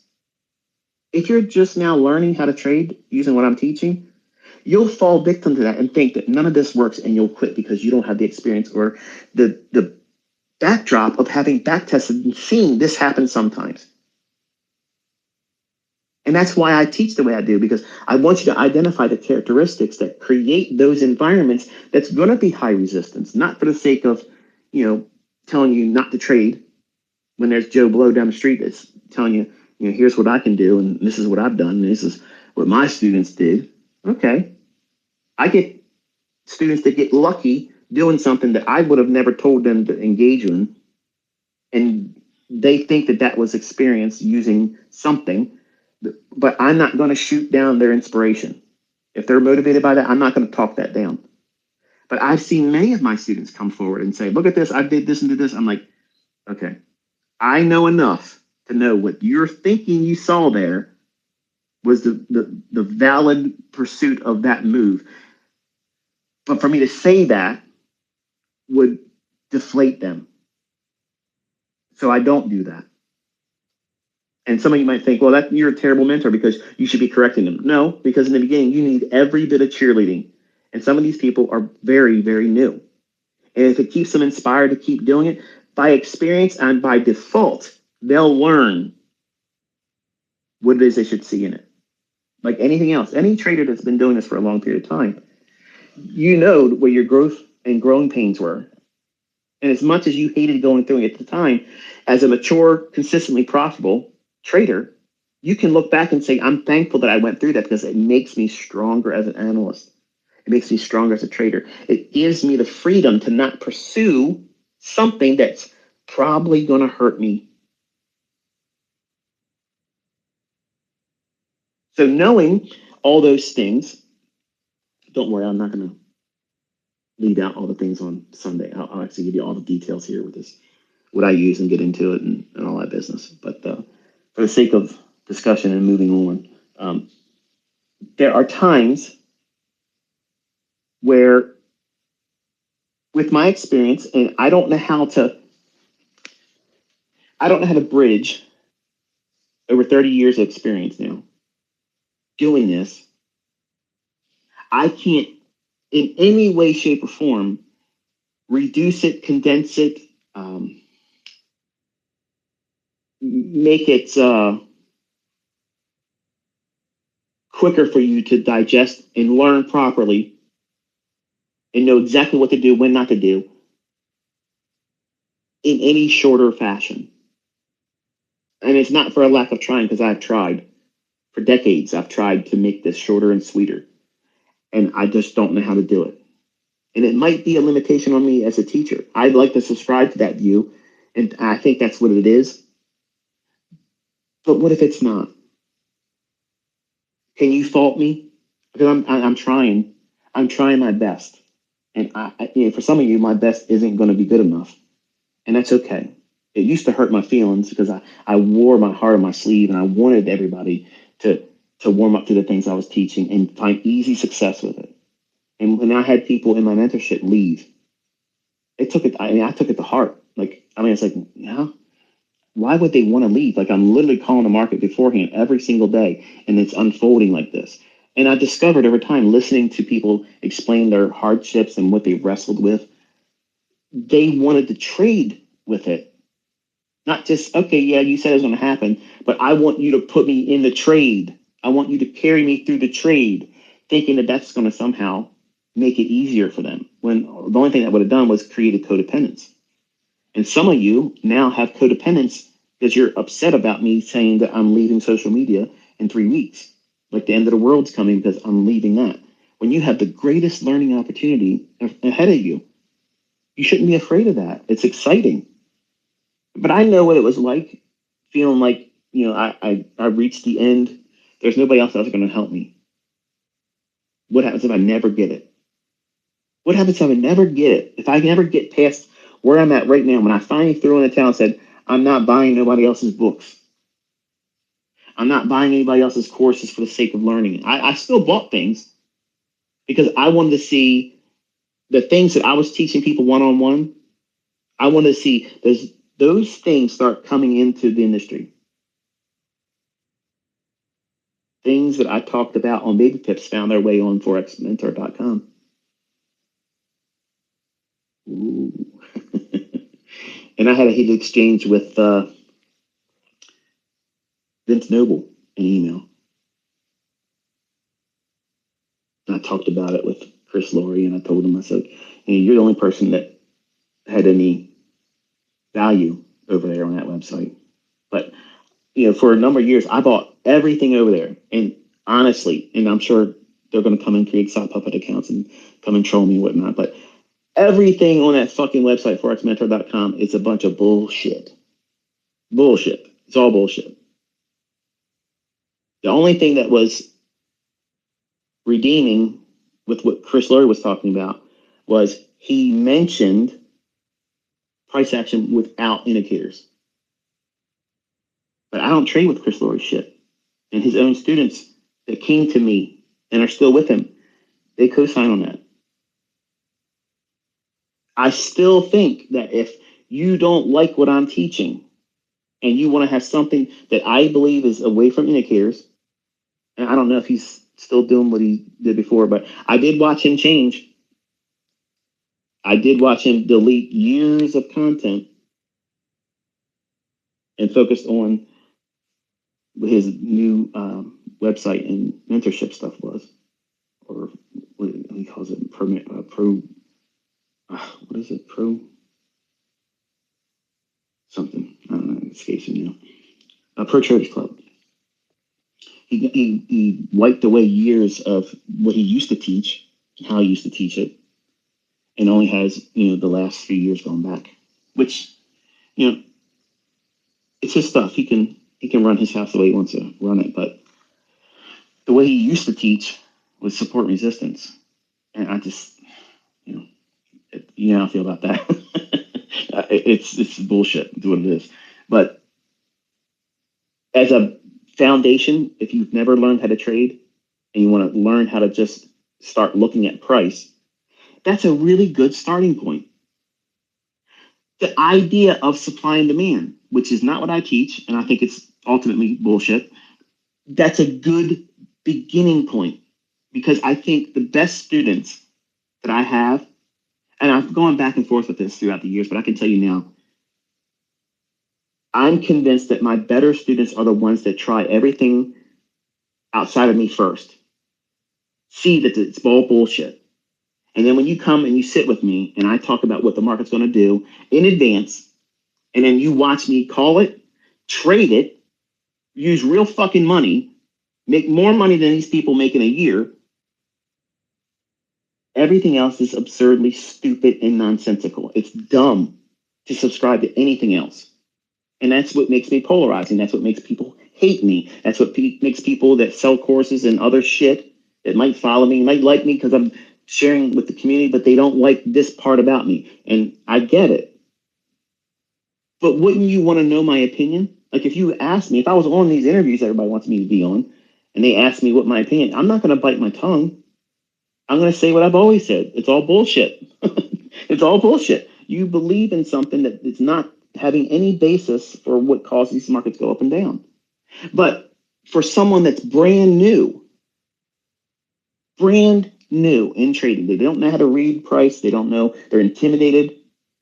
I saw enough from Chris's work that I had told many times, listen, go check his stuff out. He never gave me kickbacks for that. I didn't ask for that. I was giving you a personal opinion. But I also was inviting people to go really look at that stuff, and you tell me if that's what I'm teaching you, because it's not. But as a beginning basis foundation, sure. I think it would help you. Is it the be-all end-all? Absolutely not. Is it the pinnacle of understanding what price action? Nope. Is he going to teach you what the algorithm is going to do, when he's going to do it? Nope. Is he going to teach you patterns that you can study and build a model on? Sure, I think he can. Supply and demand gives you a conceptual idea of the premise of support and resistance without with support and resistance, it's a vague theory that is going to be, if we have 100 people in a room, okay, that's okay. Here's a chart of corn. I'm not going to tell you the time frame. It's irrelevant. And you're thinking, well, I wouldn't even trade corn. Okay, well, it's not the discussion. If I show you price fluctuations in the corn market and I don't tell you what the time frame is, and I say, okay, show me right now where the trend line support resistance is, diagonal and horizontal. And then we collectively took all of the feedback that everybody that would be willing to sit down and do that, all 100 people, you're not going to see everybody agree with the same levels. You might see a collection of certain levels being highlighted, but just because of that makes it of no value. It doesn't mean that the market's going to do that. It just means that this is what these people have been conditioned. They've been taught, they've been trained, they've been primed, because that's exactly what this is. It's priming. If we were in, I've been so tempted to do this, but I just felt that it would feel kind of weird. But yeah, I am a man that, as a younger man, as a child actually, I was always fascinated with magic. Sleight of hand, prestidigitation, they call it. Okay, where you can hold something in your hand, move a little bit, and it looks as if it's vanished, and make it appear somewhere else. Okay, and I could literally do that right in front of you, sitting right in front of you, and you won't know what I'm doing. Okay, you won't know it. I could do it with cards, I could do it with coins, I could do it with small objects, and you'll be entertained by it, and you'll want to know how I did it. Okay, that pursuit of wanting to know how to do it doesn't mean you want to learn how to be a magician. You're just met with, I feel inadequate, I need to know. When I looked at support resistance, I didn't want to learn how to use it right. I wanted to know how I'm going to fail using it. Because if there's that many opportunities to pick that many lines, which ones are going to fail? Because if I can figure out that, then what by default, what am I doing? I know which ones are going to work, right? So when I look at things, I look at, okay, how's it going to harm me? What am I going to do wrong? With that in my hands, what am I going to do wrong? I'm not enamored by something new that comes out. Somebody else may come out in the next year or two, 5 years, whatever, if I live long enough. Some new thing might come out in trading, some new indicator, some new something or other, okay? And I'm not going to abandon this, what I have, okay? Because there's nothing going to improve upon perfection. Like I'm literally able to tell you beforehand, you're seeing it in your own charts, where The market will respect these inefficiencies, the highs and the lows, and then they'll revert to them one more time in the future. And then they'll act as what you would expect a support resistance theory to do. But guess what? They don't teach inefficiencies like that. Chris Lloyd doesn't use an old imbalance as support resistance. It's one and done. This one's done. That's his words. It's verbatim. He's done with it. The guy he learned from, that's the logic that he had. That's the differentiation between me and him and everyone else. These very specific PD arrays, they're not rooted in retail. They're algorithmic. These are things that are going to repeat. But if they don't even get traded to, that tells you something. It's, well, in this case, for the S&P, I'm not the S&P, the NASDAQ, it's decidedly weak. And it's going to start going lower and start looking at every premium array, every up close candle as a bearish order block, and aim for the liquidity, because there's no inefficiencies to the left once that afternoon 1:30 rally happened. Everything was liquidity, sell side. It just so happens that it ran out of time before it got there. So that's why I'm saying that I expect it to gap down there on Sunday's opening, or gap opening lower and then trade down there on Sunday going into Monday's London session.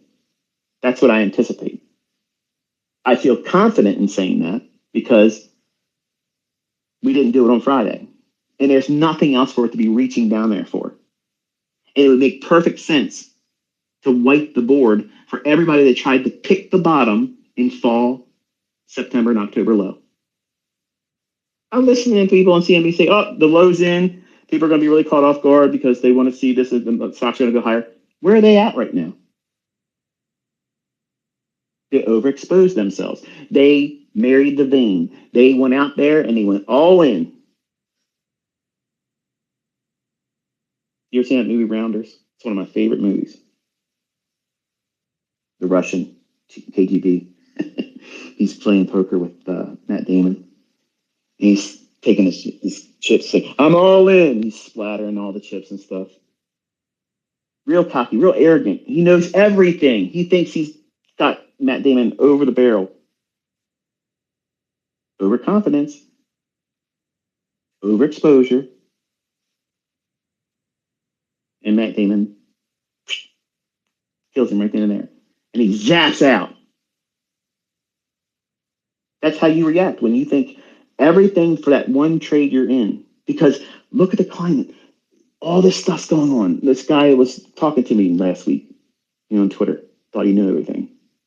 Oh yeah, you want to be trading. Well, I don't think it was last week. It was the week before. These are the best times to trade.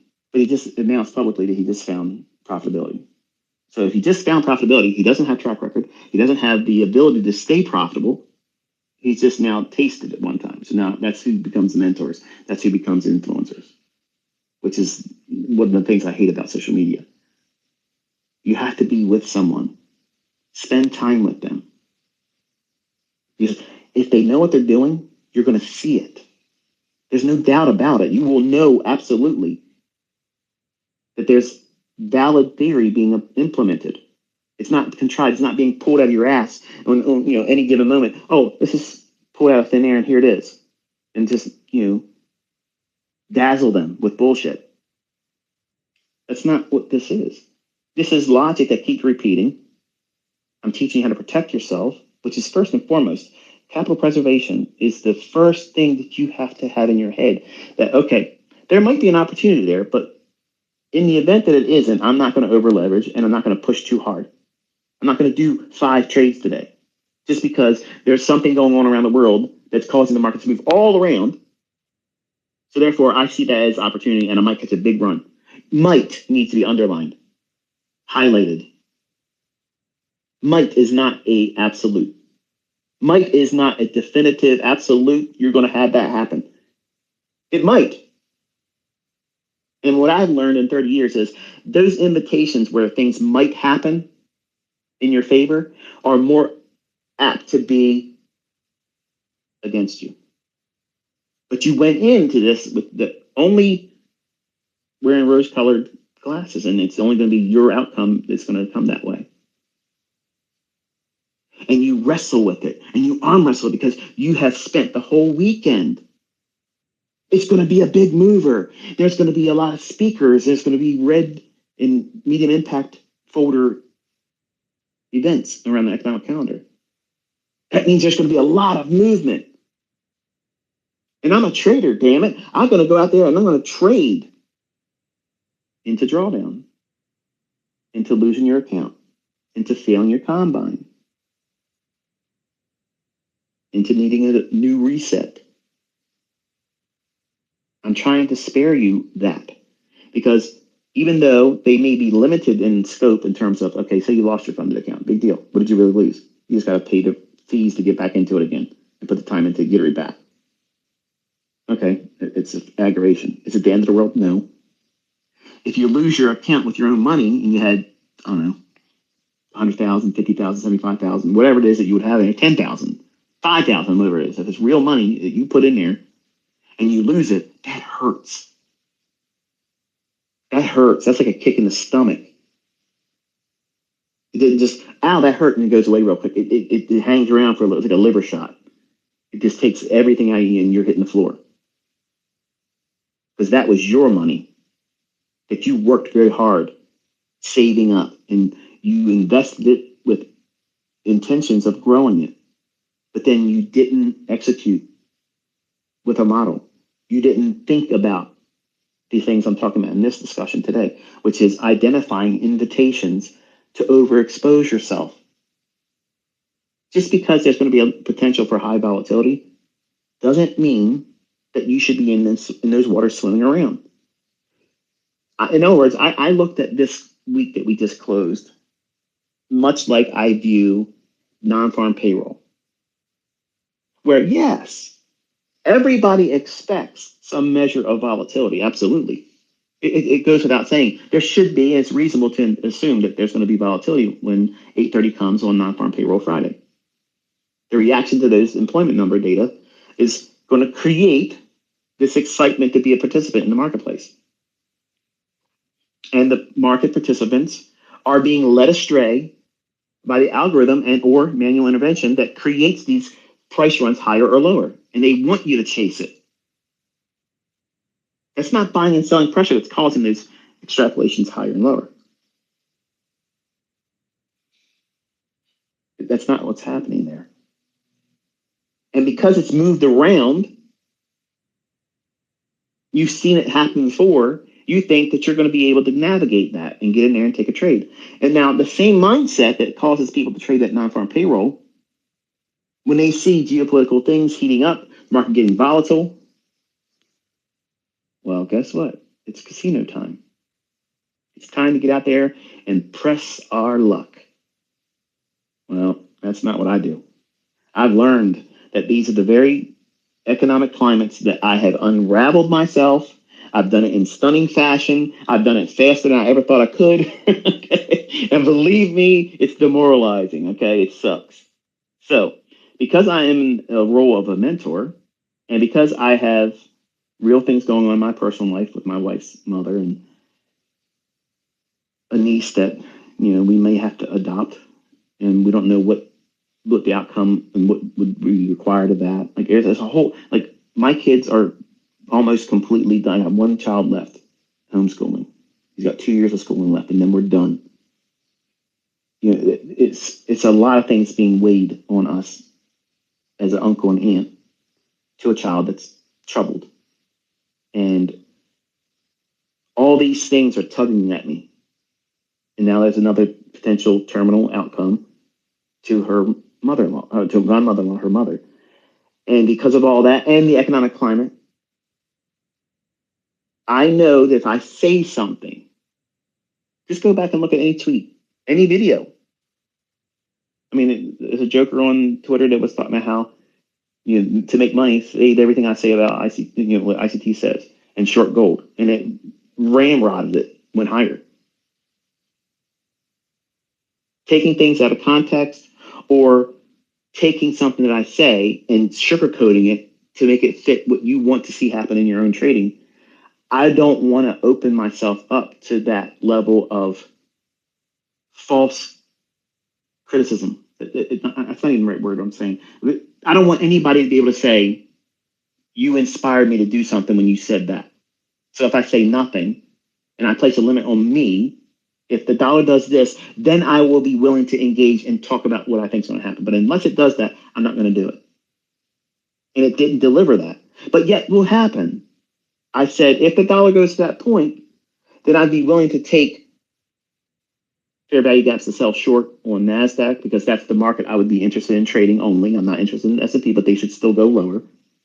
And gold, it should run that buy side. It did that. Euro and cable should move lower if the dollar goes up there. So now, with that idea in mind, dollar went down to its daily fair value gap and then stagnated in the fair value gap. But yet, wait a minute. Cable was doing almost similar price action on its daily chart. That doesn't make any sense. Wait a minute. The NASDAQ and the S&P dropped all week long after Tuesday's high. But the dollar is in its fair value gap being held. What is that? That's decoupling. If you're new and you're trying to implement the things you see in my core content lessons or the things that you see me teaching in an individual, like a TGIF setup, okay? Because I taught that setup in that context to interpret price action, go back and listen to it again. And you're going to find that I had said this, and it's not hidden from you, but because you went into it with selective hearing, you want to go in there and take something, to use the metaphor that I used earlier here and many times. It's if I show you a magic trick with cards, okay? Immediately you want to grab the cards from me and see if they're a real deck of cards, and they would be real. You could bring your own deck of cards, and I would be able to do everything in those cards that I could do with a card deck I had in my hands before we met, because I understand how to manipulate them. I know how to do all the sleight of hand. I do all that stuff, okay? Well, when you listen to my lectures about trading and you're brand new, predominantly it's the men. It's always the men. I've never done a magic trick for a woman where she's like, "Oh, let me see, I can do that too." They never do it. They don't have to prove they have a bigger dick. Okay, they don't think that way. But a guy, right away, okay, give me. I know how to do it. I know how you did that, and they fall on their face, and then they're mad at me because they think I tried to make them look stupid when I didn't invite them to pretend they understand how I did it. But most of you that come as a young man and you watch me teach you how to do these things, you'll sit down, you'll watch the video, you'll probably scribble a couple things down because otherwise, you want to be able to say, if I say you need to take notes, you can say, "Oh, I did that." But you're not really listening because you'll go back and listen to the same videos and say, "Oh shit, I didn't hear that the first time." Why? Because you went in there looking for just enough to go out to a chart and try something. And then you what? FAFO. Fuck around and find out. And so many of you want to go out there and try to do that with your accounts that have real risk. You invest the money into a funded account challenge and then you fail it because you tried to do something prematurely. You don't know what you're doing. You just went out there to try to figure it out. Okay, he said this. If it looks like that on the chart, it's probably going to do that. Okay, but what else can I say about that? Just because there's a fair value gap doesn't mean it's going up there to go down. If the idea is that it's ultimately going to go higher, we want to see it trade through the fair value gap and then come back and treat it as what? A discount array to accumulate new longs. But see, you're not willing to listen to that because you want to see something that will be a catalyst, something that gives you the inspiration and the excuse why you couldn't control yourself and you had to press the button because you heard ICT say on a video, this is what it does. So therefore, every down closed candle is a bullish order block. And that's not true either. And that's why it's important that you are properly mentored. You have all these long-winded, dry, boring discussions, which is required. You can't teach this stuff without it. and nobody else knows it. So you can't go to somebody else, even as much as they may have my logo and they may talk about me and have respect openly and publicly, but they're just still trying to milk my whole brand so they can make money teaching something they don't fully understand. And then you wonder why people are confused. It's not because they're getting confused from what I'm teaching, because I'm laying it all out here for you. I'm giving it to you for free. I'm explaining in advance why it should do this and why it shouldn't do that, how to avoid markets that are going to be problematic. The fact that the dollar index went down into its fair value gap on the daily chart and didn't rally supports the idea why I said in the live stream analysis last Sunday. I said, even if it does drop down there, I'm not saying that I would be going long dollar there and short euro and or cable because of the decoupling characteristics that this environment is creating. You have to be highly selective. You're not going to have that skill set if you're brand new. Even if you were in my 2016 first mentorship group, they are not going to know what I was utilizing going into this week. They're not going to have the experience doing it. They don't know it. It takes time to do these things over and over and over again. It's seeing, okay, this is what it should do, but I'm being cautious because it's probably not going to be conducive for a continuation in a higher dollar rally. I'd like to see it go higher, and I told you what I'd like to see. If it does that, then I'll commit publicly and start talking about what I want to see do. But until it does that, I'm just sitting on my hands, and I'm comfortable with it. If I got nothing to share in advance, that's fine. But what did I tell you about the dollar index? I said 106.55 is too clean. How much more did it go above that? Not much. And then went back down into its daily fair value gap. Was I right or wrong? It depends on who's answering. If you want to make me look like I don't know what I'm doing and I'm a fraud or a con artist and I can't call things in advance, I won't trade live in front of you, you'll say, well, you got lucky there, or it's up for debate what you were really meaning by that. And other students have been with me for a long time know that there's value in that because that was the draw on liquidity. Nothing higher was suggested because what did I say? That level's too clean. Meaning what? It's ripe. It's perfect for a sweep. Do sweeps continue? No. They go above it, they retrace lower. You won't know that when you first warm up to this content and find me. You won't know that. I'll be cryptic to you, which is frustrating. But it's not hidden from you. It's in all those videos. Seeing me do it over and over, explaining it beforehand, over and over and over again. It's conditioning you to trust the theory because if it doesn't work, I won't be able to use it beforehand and show you what it's going to do. If I don't know when the market's going to be problematic, I wouldn't be able to tell you in advance, this is what's likely to occur. And therefore, I'm sitting on my hands. And there are weeks that are, look at how it was in the first part of the week. It was weird, right? It was running up, down, like, what the hell is this thing trying to do? Right. I'm not worrying about it. I have other things to deal with.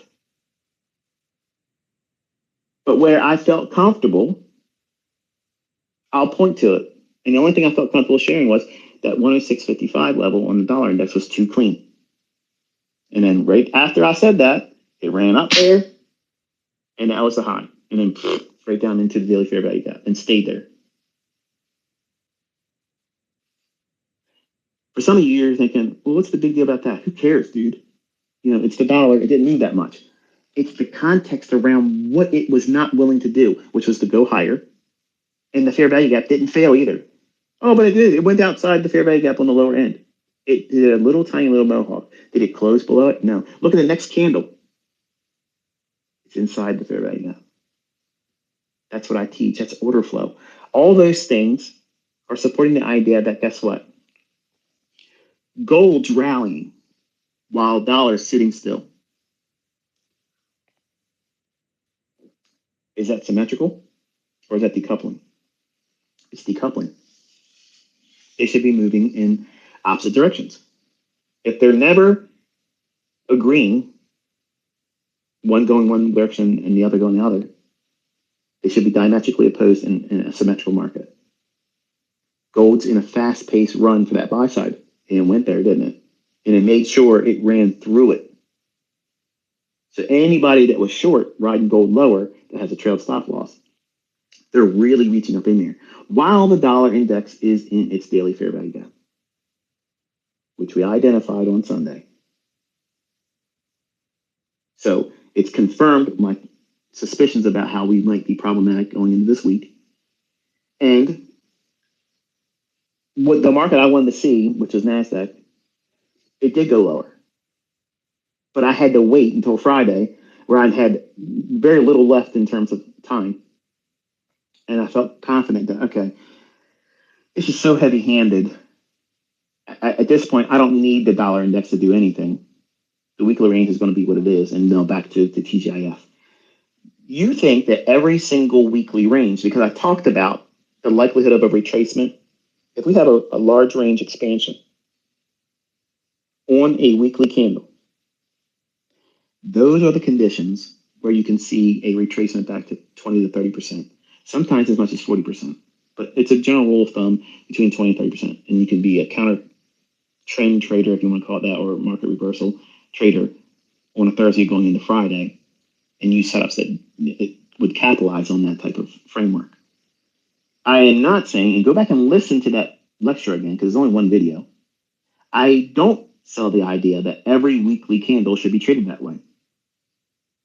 There are instances where if we are bearish, okay, if we're really bearish on the market, and it's not yet reached an objective that we're aiming for, but we're real close to it. Perfect example, look at the daily chart on S&P and NASDAQ. They're real close to their old lows in September, October, right? They're real close to it. So why would you expect a 20 to 30% retracement when we're reaching for those levels? I'm teaching you shouldn't have that mindset. And because we closed on the low, that's why I'm saying they're going to puke up their guts on Sunday's opening. I think that they're going to gap this thing lower, where the people that would have otherwise been short but too afraid to hold over the weekend, and I'm in that crowd. I don't want to hold anything over the weekend because that gap risk, I could be wrong. Something might happen where, Israel says we're wrong, we're pulling out, we're not doing anything else to the Palestinians, and it's a wrap. And all of a sudden, the market gaps up 200 points. Oh, well, then there you go. Can I predict that? No. Would the market participants believe that and still buy it after that opening gap up? I don't know. I don't care about that. I'm not trying to predict what the central banks are going to do where they create that opening price, because that's where it's at. That's what's happening. That's something that I can't teach you because I can't adequately and consistently predict what the method or methodology they employ, how they start a new week. Now, I can have a conjecture, something that I think might be a scenario that unfolds. And if it does this, then I'll do that. There's scenarios in which I would be willing to engage price action if it meets that criteria. But in the sense of doing that, there's also scenarios where if it does these other things, then I'm not touching it. And you need to do those types of things in your trading. You need to highlight in the beginning part of your development what makes you comfortable not doing anything. You have to have processes, you have to have routines, protocols that you have written out, not just, it's something I thought of once in a while. No, it's just something you absolutely codified it. It's part of your repertoire.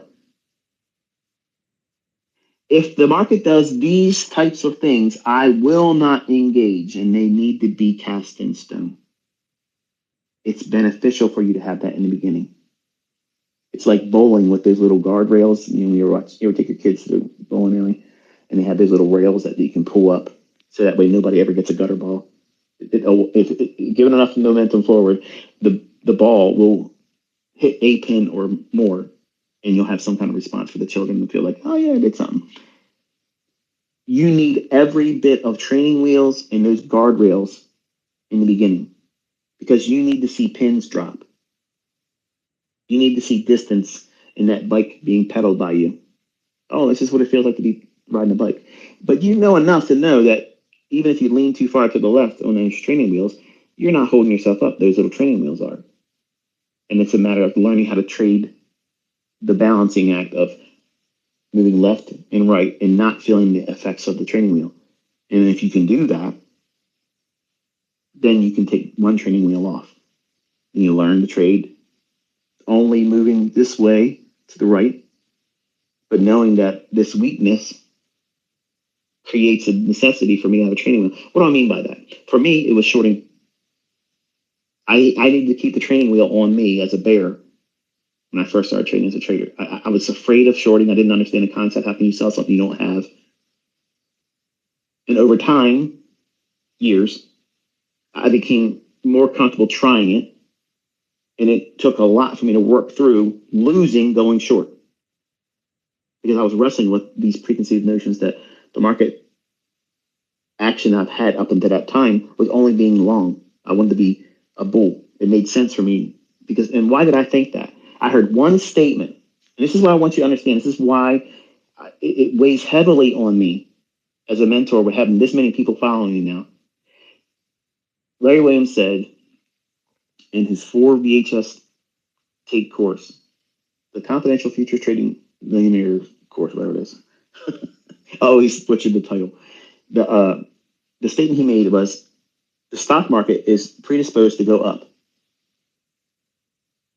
So therefore, if my hero, the first real mentor that I had, that I subscribed to, everything he said, I hung on every word he said.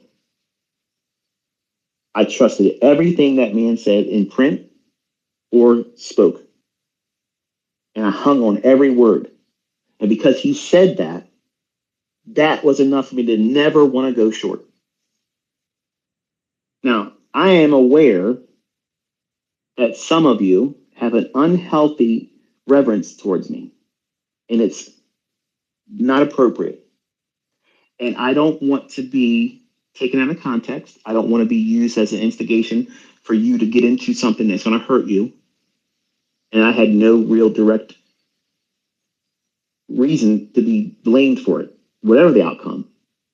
Your results are entirely yours. And with this number of people now following me, it's extremely intimidating. I'm not afraid to do it wrong. Okay, that's not what this is. Clearly, I can still talk about it, and I'll talk about it tomorrow. What I think is going to happen. My stuff doesn't stop working because there's more people following. I'm not worried about more people learning how to do it, and they're going to change the algorithm. That's not how this is going to work. Okay, it's not going to stop working.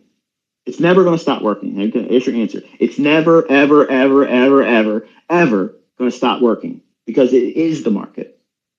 This is what the markets do. When the markets are no longer available to us to be traded, that's when you can't trust it or rely on it because nobody can do anything with it then. Trading is just not allowed anymore. Is there ever going to be a time for that to happen? I don't know, but look at the world in the last 3 years. Who the fuck knows what's going to happen next? They're trying to do all kinds of crazy shit all the time. They have agendas they're trying to fulfill and get to, and at this point, nothing's off the table. But why worry about it? Because it might not ever happen in your lifetime. And you shit the bed and don't worry about trying to pursue something and make your life better because you think it's going to stop working when you could have had 5 years of doing it and changed it and set yourself up for life. You have selective hearing. Some of you don't want to succeed because you don't think you deserve it. And it's easier for you to justify some scenario in your head. And why bother? Because ICT is given secret signals that the end of the world's coming. So why bother learning how to trade? It pisses me off when I see people do that. When they comment like, if you're saying that we're going to have all these problems and it's going to get harder, why bother learning trading? You know what? Block. Because I can't fix that mentality. That's an ass backwards mentality. That's a victimhood mentality. Okay. Until you can't drive this bitch forward, you drive it till the brakes fall off. That's how you do it. Occupy until I come. That was his instructions. Okay. I'm not going to get religious or spiritual here, but that was his instructions. Stay busy. Okay. If you're just ready to like, oh well, things are gonna get harder, why bother? Well, that's why 99% of the people stay working their job. They're too afraid to do anything. Not me. Not me, man. I was ready to quit every job I went into. If I knew I was going to find something better, done. No 2-week notice. Fuck you. Keep your job. I'm out of here. I will find something better. Until I figure out what I'm doing in my life, I'm going to not waste my time listening to people that are stupid as fuck but have a manager's title. Okay. I was managed by Carl's. That's where that whole idea comes from. Carl. Okay. There was a guy, there was a guy that I worked for that literally was fucking stupid as shit. He had no idea what he was doing. He was a clown, but he acted like he knew everything. And upper management even talked down to him in front of us. But then he would turn around and talk to me and everybody else on my crew. I'm like, you know what? Fuck this shit. I'm out of here. He's still doing that job. Why is he still employed? Who the fuck knows? But he never improved. He never went up to upper management, and they weren't smart enough to fire his ass. And that's what most of you are going to be relegating yourself to. Don't make any change. Why bother? Change is scary. I might as well just eat the shit that they're willing to spoon feed me. At least I'm getting some of my bills paid, and I might not have the life I want, but it's acceptable enough for me now. Why would you accept that? You're worrying about something that might not happen in your lifetime. And you miss the opportunity to improve your life where you don't give a fuck what they're doing in this world. Yeah, I have a lot of money. And if they change the way money is done, which I think it might happen in my lifetime. And my money becomes worthless. We could potentially become Venezuela 2.0 in the United States. It could happen. We could see it. But am I going to lose sleep and drive myself fucking crazy and just stop living my life because the potential's there? No, fuck no. I ain't worried about that. That means you're not living. You're just waiting to die. That's not what I want to do. And if you think that way, oh well, why bother? Then don't listen to anybody, not just me. Don't listen to nobody. Just sit around and wait to fucking die. Just sit down there and wait to die, and just accept it. Greet it with warm hug. Because that's a victimhood mentality. I don't cultivate that here. I kick you in your ass, tell you exactly what it is. I don't sugarcoat anything. You're going to work very hard to learn how to do this. And the folks that get there, they know that they worked their ass off to get it. And no one can tell them they didn't earn it. But you're not going to come in here and waltz through with a shortcut and somehow find your way to the front of the line. I've never sold that idea. I've promised that you're going to have to do a whole lot of things you're uncomfortable doing. Defer a lot of instant gratification that you think is owed to you. But you're trying to avoid it by overexposure, doing more than is necessary. I was very pleased to see some of the individuals that are now implementing what I've been talking about the last couple of weeks, which is I gave you a challenge to trade with one micro account, one micro contract. And the point was you would discover fear of missing out is no longer an issue. Fear of holding on to a trade or getting stopped out is no longer an issue. Performance anxiety about how much you have to make goes away over time, because if you can start making $50 a day, if you just make $50 a day, some of you that are in Africa, literally, that would take away a lot of your problems. Lots of your problems. If you could just do that once a week, a lot of your problems would go away. But you see me, you see my students and other people showing tens of thousands of dollars, and you think that this is the only way to view success. And you subscribe to the problem in this industry, and which is permeated by male theology. It's dick measuring. It's really what it is. And I hate to be crude, but that's exactly what this is. Okay, when somebody looks at somebody and says, "Oh well, you only did this, but this is what I did." Okay, show the whole fucking year, not one day where you did something nice and you gave her a smile. Okay, show the whole year. what you deposited and what you're left with. That's called a 1099B. Okay? That's funny how you don't see that shit in the industry. But they want to show you a screenshot on MT4 or show you one broker statement that's 3 pages long, which means they over fucking traded and only made 60 fucking bucks on average per contract. Yeah, that's anemic. You worry about all the wrong things and don't press enough on the things that I tell you should be. If you do the work on the areas I tell you to focus on, most of the problems that you're going to find that most other traders go through, and you won't avoid either, but you'll go through it sooner. It'll be less painful, but it still has to be done. If you do the things I tell you to do and avoid the things I tell you to avoid, you'll get through it sooner. But I'm not promising you speedily through it. But the shortest distance between one place to another is a straight line. And some of you want to do this roller coaster up and down and distraction. And I'm going to try this. He's got something coming out next month. He's got a new model. I can't wait for his books because I'm going to drop everything I've learned so far. And I'm going to do whatever he tells me in this book. Who's at fault when you don't get there? You. Whose credit is it when you get there? Yours. I'm just a conduit. I'm just the person that's relaying the information. But if you don't listen to good advice that's sound, I'm not telling you to go out there and risk money. I'm telling you these are times when I'm not trying to do it with my own. What is that communicating? Does that communicate that this is going to be an easy market? ICT is going to just go out there and slap it around. He's going to come out here and just show this and show that, show this. No, I'm aware that this is going to be problematic. And if given to my own devices, I'm prone to show humanity that I exposed myself in as a 20-year-old, where I'm frail and I will get angry if I do it wrong. I'll want to do it again. So I spent time over the last 30 years identifying where those circumstances manifested itself and what characteristics did it have that I can identify going into a new week or a new trading day where I can anticipate this unfolding again so I can avoid it. If there's a pitfall there, if there's a snare or quicksand, something that's going to cause me to stumble, I want to know about it in advance. I don't want to blindly walk into a dark room with sharp objects pointing at me and run into it full steam.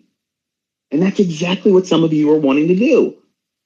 And then surprised why you got your ass impaled. I don't know how that happened. Good grief, man.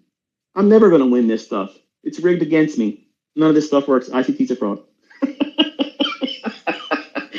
That's the short cycle of most of the people that come to me, and they don't do it right. They try to rush through it, and that's the common consensus at the end.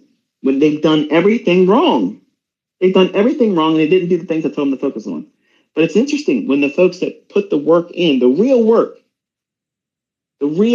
is for you to stay diligent, doing the things I tell you to focus on. Because once you get that data behind you, and you have all of this exposure to looking for it in old data, where you can't weigh it out, where it's a report card for you as a pass or fail, a profit or a loss. It's you conditioning yourself, seeing something. That repetition of looking at it, this is what it looks like in hindsight, over and over and over again. And the first time when I ever mentioned the fair value gap, you didn't understand it. You're thinking, what makes that a fair value gap? Like, it wasn't easy to see it, even though it is the easiest visual representation of a PD array. It's the easiest thing to see. But now, by contrast, you look at a chart, and someone's chart gets put up on social media, or you watch another YouTuber that doesn't do anything that we do, and they're looking at charts, and they point up a chart, and they have whatever the fuck they put on their chart. It could be indicators, no indicators, it doesn't matter. But your eye will immediately jump right to that fair value gap. And it's amazing how they don't even fucking talk about it. And there's a trade right when it trades into it. They don't talk about it. It starts moving, and then they say, "Wow, this is a nice run right there. Look at that big rip right there." But you saw that coming. How did that happen? By conditioning yourself, looking at old data, back testing, studying it, logging it, journaling it, annotating it. That way, it means something to you, and you sugarcoat it with commentary like you saw it live. You're training your subconscious. You're tricking your brain as a pseudo experience, as a moment or a memory that did not physically happen, but you're basically it's like a self hypnosis. Exactly what it is. You're conditioning your subconscious to see that as a memory that you experienced real time, and you're shielding all the negative and you're sugarcoating it with your commentary. And you do this every day for months. By default, when you're watching real-time price action and you're tape reading, it means you're not pressing a demo, you're not doing a combine challenge, you're not pressing a button with a live account, you're not trading a funded account. You're just simply observing price action and you're watching it and you're seeing, does it behave like you would expect? But there's no monetary result that's going to be detrimental or impactful in a positive sense at all because you're not pressing the button. You will start seeing that you can read the price action real time. You need to do that for months. Once you're consistently able to do that, unless you can do that part and you can see what these moves are going to do and you can see when price runs begin, where it should not go past this point at this point here and it should reach up here, why the fuck are you touching a demo account? If you can't do that, why are you, don't even reset the account. Don't touch it. The only thing that demo account is going to do is cause you to believe that you're ready to do something that you're not. And you're going to have selective memory about all the times that you didn't do it right. And there's 2 or 3 times where it made $50,000 with a 50 lot on gold. And you took 16 entries. Don't even know why the fuck you did it, but they're only off by 1 tick. That makes me sick when I see MT4 guys doing that shit. Here's my gold trades today. 50 lots, and look at their entry prices. They're off by 1 tick. That means they're just doing a whole bunch of shit. They're shotgunning it. Boom, boom, boom, boom, boom, boom, boom, boom, boom. No logic being employed. And they're getting out just a couple points. But they're so fucking over leveraged, and they're doing all these multiple entries. Start paying attention. Don't. Everybody wants to look at that number on the right-hand side. Those blue numbers showing the money. That's fake. They don't buy shit with that. They're not paying taxes on that. But that gives them a rise. It makes them feel good because someone gives them a like and now they got a dopamine hit. That's what they're trading that demo account for because they don't have any fucking skill. They ain't going to make any money off of it. They are getting the reaction that makes them feel significant on social media. These are social media people. They're not traders. They're getting their scratch and itch off of that interaction. And you're being inspired thinking, wow, if I could just do that, but they're not doing anything. And you avoid the real work that's required to make those real numbers where you can withdraw that kind of fucking money and spend it. Make a change in your life, impact your family tree, start doing things on a positive. But you're not going to get there overnight. And you're going to have times in the market where it kicks your fucking ass. And you got to go home with whelps, bruises, contusions, concussions maybe. And when you blow your account, it just puts you in a coma. That's all, until you get enough more scratch to get in there and reset that account and re-up it again. It's just a fucking trading coma. Not every coma is terminal. Until you get the scratch to put back in your account, then you're in a coma. But people that want to trade, blowing an account ain't going to stop that. They have a tenacious spirit within them, and it's required. Not required that you blow your account or accounts, but the tenacity to know that even if you fuck it up, even if you do something wrong, and you habitually do it wrong in the beginning, that's not a terminal outcome for you as a trader. It just means that you have a lot of opportunity to fix. But so many of you are walking around with your hands like blinders on, pretending that you're not doing those things to yourself. And you're only focusing on the good stuff. But you're not identifying the areas to improve on. When you journal, you sugarcoat yourself. But you have to be conscious to the things that you're repeating that are problematic. You don't record those negatively in your journal. You make observations and you work towards removing the opportunities for those things to be invited into your trading or your progress. While you're going through the motions of learning how to trade, you want to keep the stimuli at a minimum. Social media is not the best thing for that. It's the worst thing. You're going to get people giving you influence about why you're wasting time doing this. Their shit's supposed to be better, and they're fucking blowing their accounts out. They're fucking cherry picking their their successes, but they're not willing to show you everything. And because you're toxic, because you can't find success, it's easier for you to jump on somebody else's opinion about me or anyone else's that may have helped other people because you're hurting. And misery loves company. And yeah, I subscribe to that view because I feel like I had a bad day and this feels good to bitch about something else besides myself. Put fault on somebody else. But guess what? You can't do that. In trading, you own every bit of it. Nobody put you in your trades, but you did. You did it. ICT never said buy or sell. Tom, Dick, and Harry mentorship. They might want to tell you even buy, sell, where the stop loss should be if they even use one. I don't do that here. I teach you how to reprice, trust yourself and your own analysis, and then when you do it the right way, you'll know that moment. You'll know that moment when you are absolutely comfortable going in and assuming real risk. You'll never need to ask me. You'll know. It won't be overconfidence. It'll be sheer boredom that you know that once you start doing this, you're going to make money.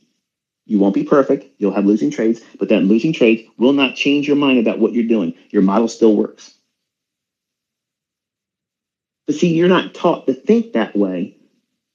This industry doesn't teach that. It doesn't do that at all. It's get rich quick, push your edge when you don't have an edge in the beginning. So if you have a dull edge and you're pushing it, how can you expect to carve out profitability? You can't. And a dull knife is dangerous. I said it correct. A dull knife is dangerous. You're expecting it to do something, perform a function, and when it doesn't do it, you can get injured from it. A sharp knife that's in the hands of someone that knows how to use it and respects its instrument. It's a safe instrument, but in the hands of someone that's not experienced with it, they themselves and anyone else around them can be harmed. It's maturity, it's objectivity, and you need to knowing where you're going to be in trouble. How do you do that? Experience. How do you get the experience? Doing the things I tell you. Avoid the things I tell you not to do. Journaling. Allow for the experience to take root. And that experience will lift you like a feather. It'll carry you through these times where everybody else is going to be like, man, I missed these moves, or I lost my account chasing this, but this is the move I should have saw coming. There's a lot of regret right now on social media over this week. A lot of people in our community that killed it, did real well. But there's some people in there that said, I wish I wouldn't have traded.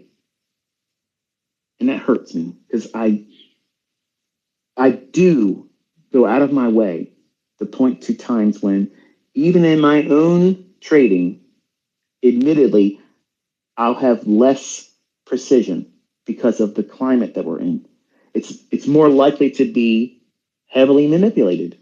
You don't think for a moment, for just for the sake of discussion here, okay? With everything that's going on and the profit that's made in war, you don't think that they're actively engaging and trying to keep all this stuff going?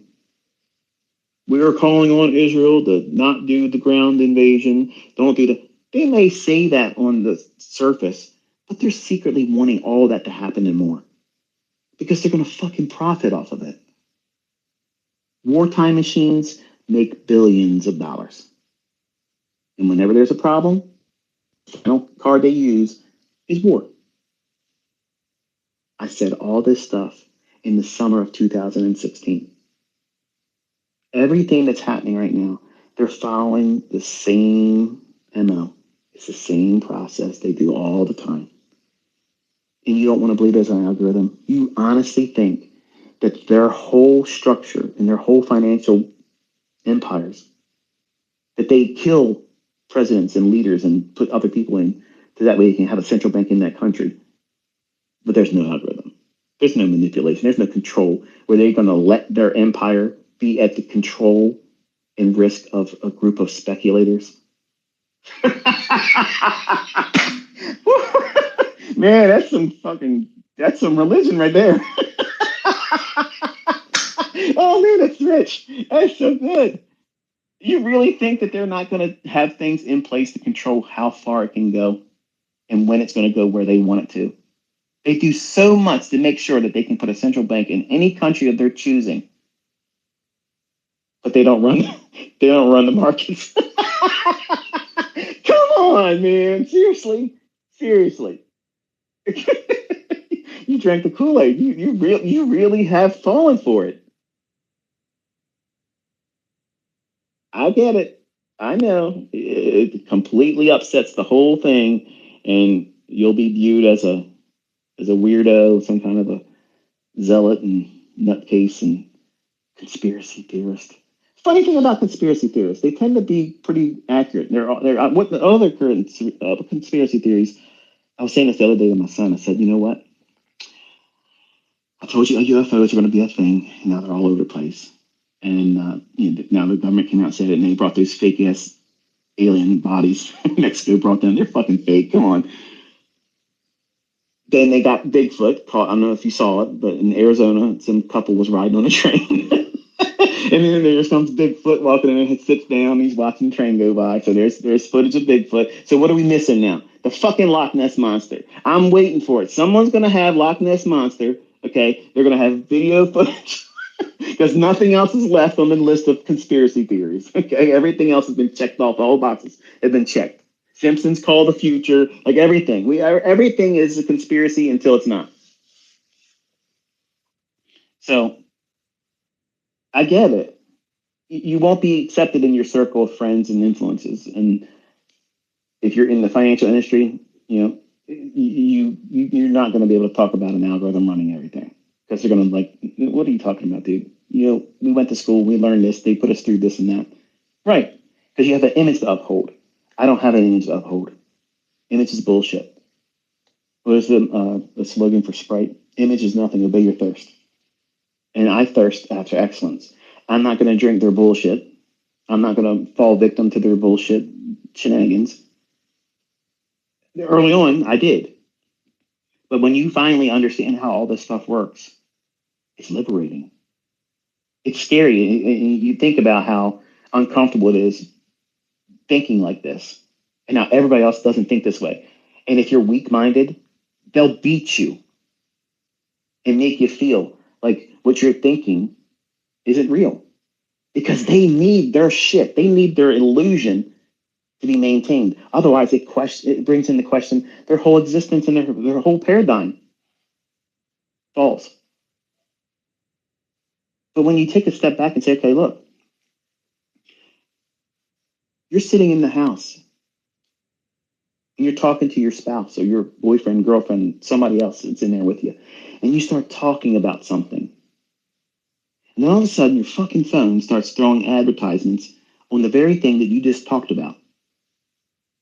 Now, years ago, when it first started happening, people were like, this must mean the universe is telling me I need to buy this. Because look at this. It just keeps coming up. Or for some of you, God must want me to buy this. This is the solution. When it's just a fucking algorithm listening to you on a device that you paid for, and it's eavesdropping, and it's controlling you. It's inspiring you to spend money that you probably can't afford to spend for shit that you don't need, that nobody's going to give a fuck about, that you own. But you want to buy it because you want to impress people that you don't like. But there's no algorithm in the market. Oh, that's some good shit, man. Come on. Really. It is mind-boggling. It is mind-boggling that they would risk the everything they've worked for, all the control, all the vast richness and wealth and empire that they've created, and they wouldn't have mechanisms in place that cause how markets go up and down, how far they'll go, when they'll go, time everything, time it all. And they don't have to worry about it. It's controlled, it's scripted. And it's such a hard thing for you to swallow when I'm proving it every single week. Come on, it's fun. It's fun to see so many people resist it because deep down inside, they're thinking, if that's real, everything that I've lived is a lie. Everything that I believed in is false. And I've been led astray and deceived. And I'm here to tell you that's exactly what has taken place. That's the truth. Deception. That's what's been running rampant. Information has exploded. Everybody can see it now. And when these things start amping up and really accelerating, you honestly believe that your social media is going to be acceptable and allowed? Nope. Internet going to be killed. When we lose internet connection, it's because the real shit's hitting the fan. And they do not and will not allow cell phone, telephone, or internet. Email won't happen. Instant message won't happen. Social media updates won't happen. Even Telegram won't happen. Then you know you're in the shit. That's when shit is really hitting the fan. Because they're not going to allow coordination, the sharing of information, so other people can make themselves ready. And that's not fear mongering. That's the reality. And until that day comes and that unfolds, I'm doing whatever the fuck I'm doing normally. I'm not hiding up in my house. I'm going out and I'm shopping. I'm spending time with my family. I'm going to restaurants. I'm doing whatever the fuck I want to do. I'm not living in fear. Neither should you. But you need to be aware that there is the strong likelihood that there may be some disabling things occurring in the United States. If you think all these people that have been coming in, all these war-aged males coming through our border, they're all here just to have the good life? No. We have this perspective in America where we're king shit. We're the police of the world. Everybody fears us. Nobody can touch us. Nobody could ever invade us because we have two coasts and this now. That's bullshit. Every time I've heard anybody say that, like that's nonsensical. And ever since they've allowed our southern border open, and some of you are like, "Oh, here we go. I'm going to stop listening now because they're doing it." I'm just telling you like it is, because all of this is what's impacting my decisions about the marketplace. What's going to cause destabilization? What would be the catalyst for the disruption to the marketplace? Let me tell you what's going to happen. These people that came through our southern border, they just added to what was already here. And when it's go time, and these people are instigated, the little button is pushed for their operations to begin. What happened when a couple airplanes were flown into some buildings and crashed in a field in Pennsylvania? And a missile hit the Pentagon. I mean, a plane hit the Pentagon. Everything stopped. The whole world changed that day. Everything changed that day. Where they can say, you're a terrorist, so therefore you don't have any right to attorneys. They can imprison you, and you can rot in jail. And there ain't a fucking thing anybody can do about it. Where's the Constitution? Where's the Bill of Rights? They'd wipe their ass with it. Obama made a 100-mile no Constitution zone around the U.S. Most of you don't even know about it. But that's what's happened. That means there's no Constitution, no protection 100 miles from the coast into our country. Who the fuck is he to say that? Our founding fathers are rolling in their fucking graves right now. They would have already started shooting years ago. And these people that are in our country right now, they're just waiting. They're not here to integrate. They're going to be the army that's already here. We have been invaded. No planes have to come over here. No missiles need to be shot. What do you think would happen if, say, I don't know, a band of 10 to 15 well-trained, unconventional warfare type folks start doing some things in your city, in your state? Crippling. Grid could be neutralized like that. It's fragile as shit. Communications, gone. Water supplies, poisoned. You think the stock market's going to trade then? No. You think airplanes will be flying around? No. You think you're going to be allowed to cross borders from state to state? Nope. You think they're going to have an election if all that stuff's going on? Hell no. Nope.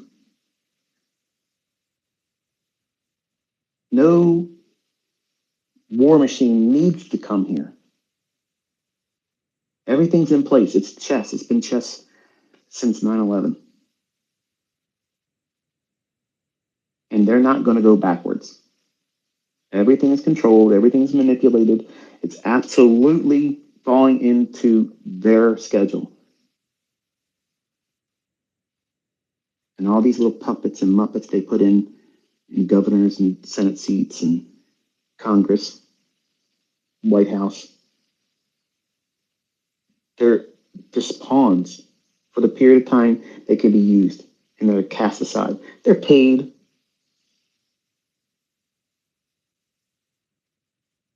But all this shit is coming home to roost soon.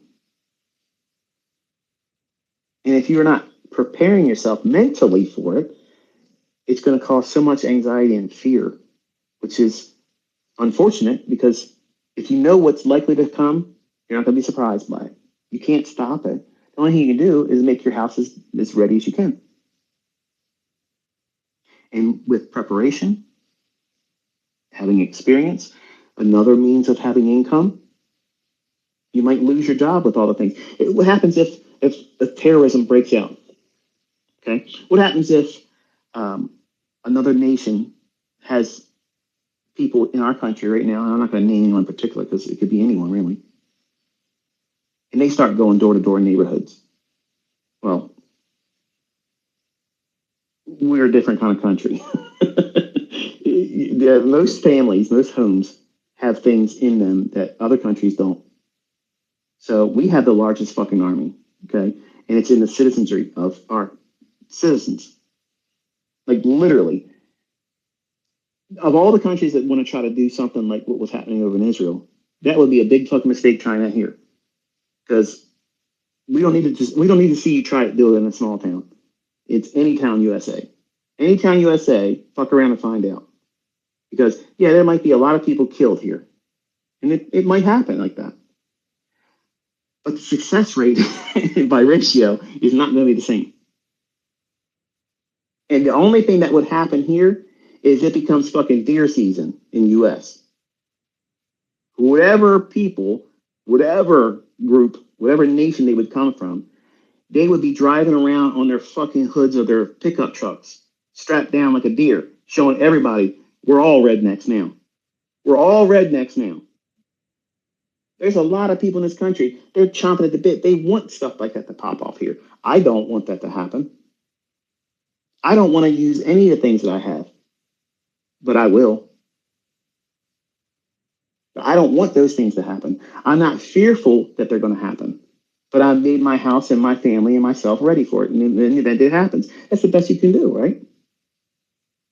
But I'm not fearful. I'm not losing sleep over that shit.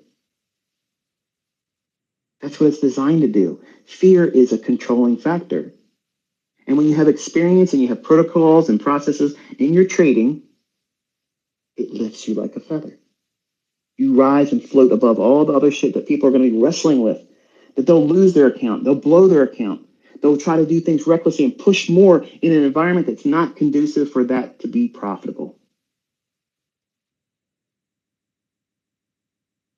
You have to identify where these snares are. And there's no easy way for me to teach it except for when it appears, when it's there, I tell you real time, this is what it is. And then I do the best to teach in that environment.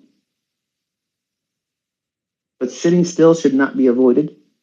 If you don't know something, if you know that there's an increased risk, be still. It's safe. It's okay. I mentioned deer season a little while ago. Where I live at in Harford County, there's deer all the time, and you have to be careful driving around early morning hours and late evening hours because they're like long-legged rats. They just walk out in front of you sometimes, and if you're driving on the road, you can destroy your car, hurt you if it goes through the windshield. It's unfortunate, but sometimes you'll catch them with their little young one, a little fawn, and to see them when they see a man or a car or something like that, the little one, it will see its mom, and no words are spoken. They're not talking, right? Because they don't make any sound. I can't hear them. Maybe if someone that knows more about it can say something in the comment section, I'll try to reply. But it's like the mother looks at the little one, and all of a sudden the little one drops and lays flat. How did it learn that? Did the mother deer say, hey, drop down like that? It's instinct. It knows preservation is the first rule. So survival is I have to hide. Be still. But in this industry, it's, oh, there's danger. Let me run right at it because that's where the action is. This is where all the money's made. When you don't have the skill, you don't have to pedal a bike without the training wheels on, but you're going to go out there in the time and the setting, the climate in which there's the highest probability of manual intervention where they're going to clean the books, both sides, up, down, up, down, up, down. But you're going to call it readiness, that you want to go out there because this is the best time to be trading. These are a lot of volatility. There are lots of volatility that doesn't always equate to high probability in profitability. There's a high probability you're going to lose your ass. I've seen 8 instances where if I was in front of the charts live, I would have done it wrong. And I can tell you that I'm comfortable having sat still until Friday. I feel good about not having done anything until Friday. Now, if I were to talk about the instances that I have lived through and blowing accounts, that's the reality, folks. Okay? I'm not sugarcoating any of this shit. I'm telling you, fuck around and find out. Don't listen to this logic and you'll repeat what I did. You need to learn those lessons. You need to lose your account to learn to appreciate what I'm sharing with you. You have to find out on yourself. You got to go through it. You got to get that scar tissue. You got to be part of the club. Look at this. I got it too. This shit tore me up. I'm a warrior now. You're better than me if you don't go through it. That's the whole point. That's the whole point of why I'm teaching you like this. So that way you don't have to go through it. So even my own kids want to do the same shit. The only way I'm going to learn that is to go through it. Well, the teacher in me is trying to spare all of you. You don't need to do this. I am of the mindset that if someone was teaching the way I'm teaching, and I would have blew my first account when I was 20, if I would have had access to this information, I would not have traded probably for the first 2 years after that. I would have worked very, very hard to be very systematic about it. And some of you think that you would never do that. There ain't no way I'm going to wait 2 years to take a trade. But you're willing to go into fucking debt to learn a career that you don't even know if you like. Going to college. And they convince you that this is the best way to live your life. This is the right way. Get a career, get a trade. How do you know you like it? You don't. You don't like it. I was making my own code and games with basic language in 6th grade. Then when I was going to college to learn more about coding, I fucking hated it. I hated it. I hated it then. But when it was for me, I loved it. You don't know what it's going to be like for you. You're going to school, you'll be a doctor. No, it's great. I'm learning how to be a doctor. I love the learning aspect of being able to help other people. And you get out there and you realize, shit, this industry is so backwards. They don't really want me to help anyone. They don't really want me to heal anyone. It's all about making fucking money. And I have a solution, but if I try to do the solution, I'm going to lose my fucking license to practice medicine. Oh, hello. How can you love doing it then? I have students that are in that situation. COVID pulled all that shit out from underneath them. And they're like, wow. It was shocking. It was shocking to hear the testimony of the experiences that they, as trauma surgeons, frontline doctors, discovering what they went into this field for, they couldn't do. They couldn't help people. And trading was the last solution because they couldn't do that anymore. Do you think that they regretted all the things that they had to go through to learn that skill set now? No. They're thankful. Your perception is constantly being molded and shaped, and you don't realize it. If you watch TV, that's why they call it TV programming. They're programming your opinion and how you think critically about the things they want you to think about and avoid and ignore the things that they don't want you paying any attention to. The same thing happens in the marketplace. Those economic calendars, it's just like TV programming. We expect manipulation then. We have to have an expectation of where we think the market's going to go. We have to have an idea of who can be wrecked here today.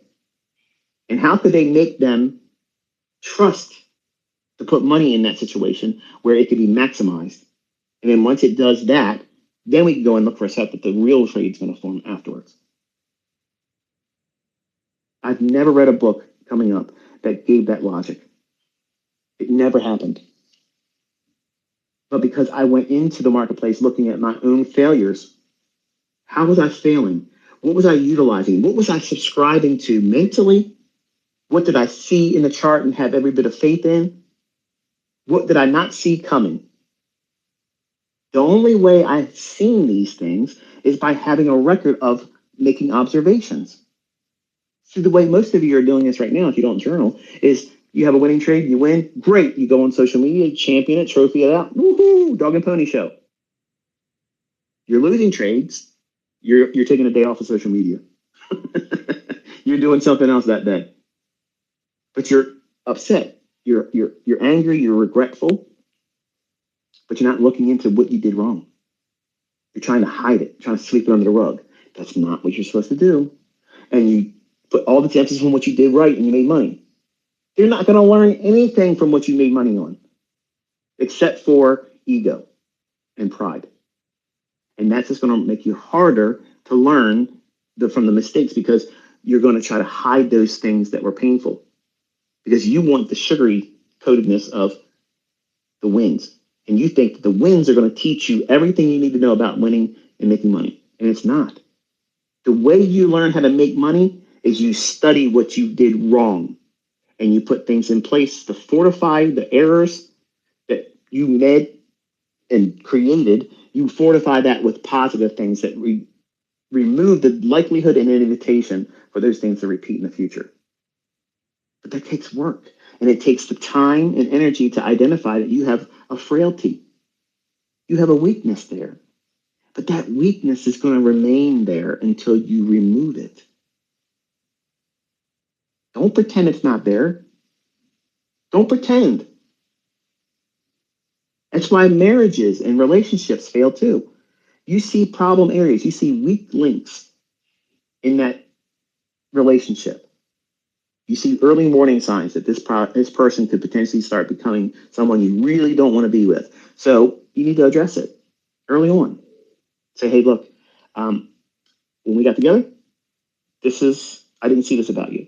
Is this something that we need to work on together? Or is this something that, this is who you are and I have to make a decision?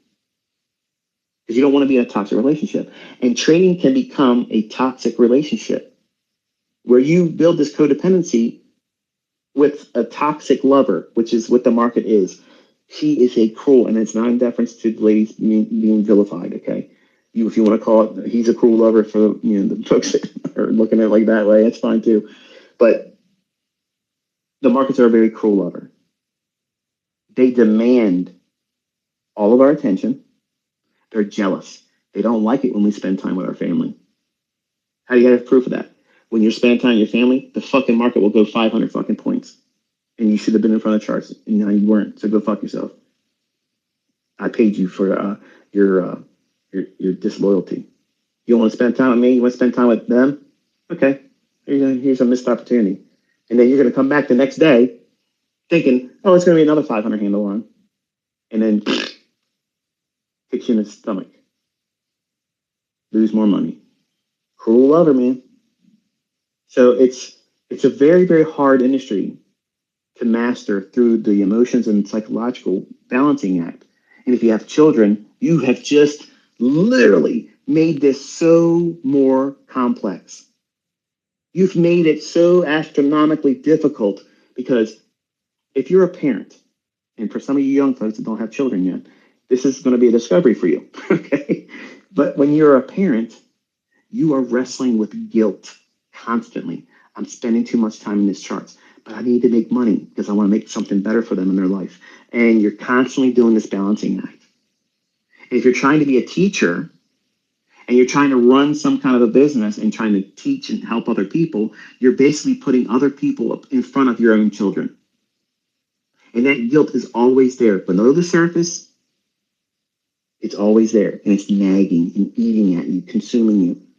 And that's going to cause you to do things that are reckless. You want to hurry up and get through something to be able to throw a bone to your students or throw a bone to your clients or throw something out there to keep people inspired because you have to do more in the scope of a father or mother for your children.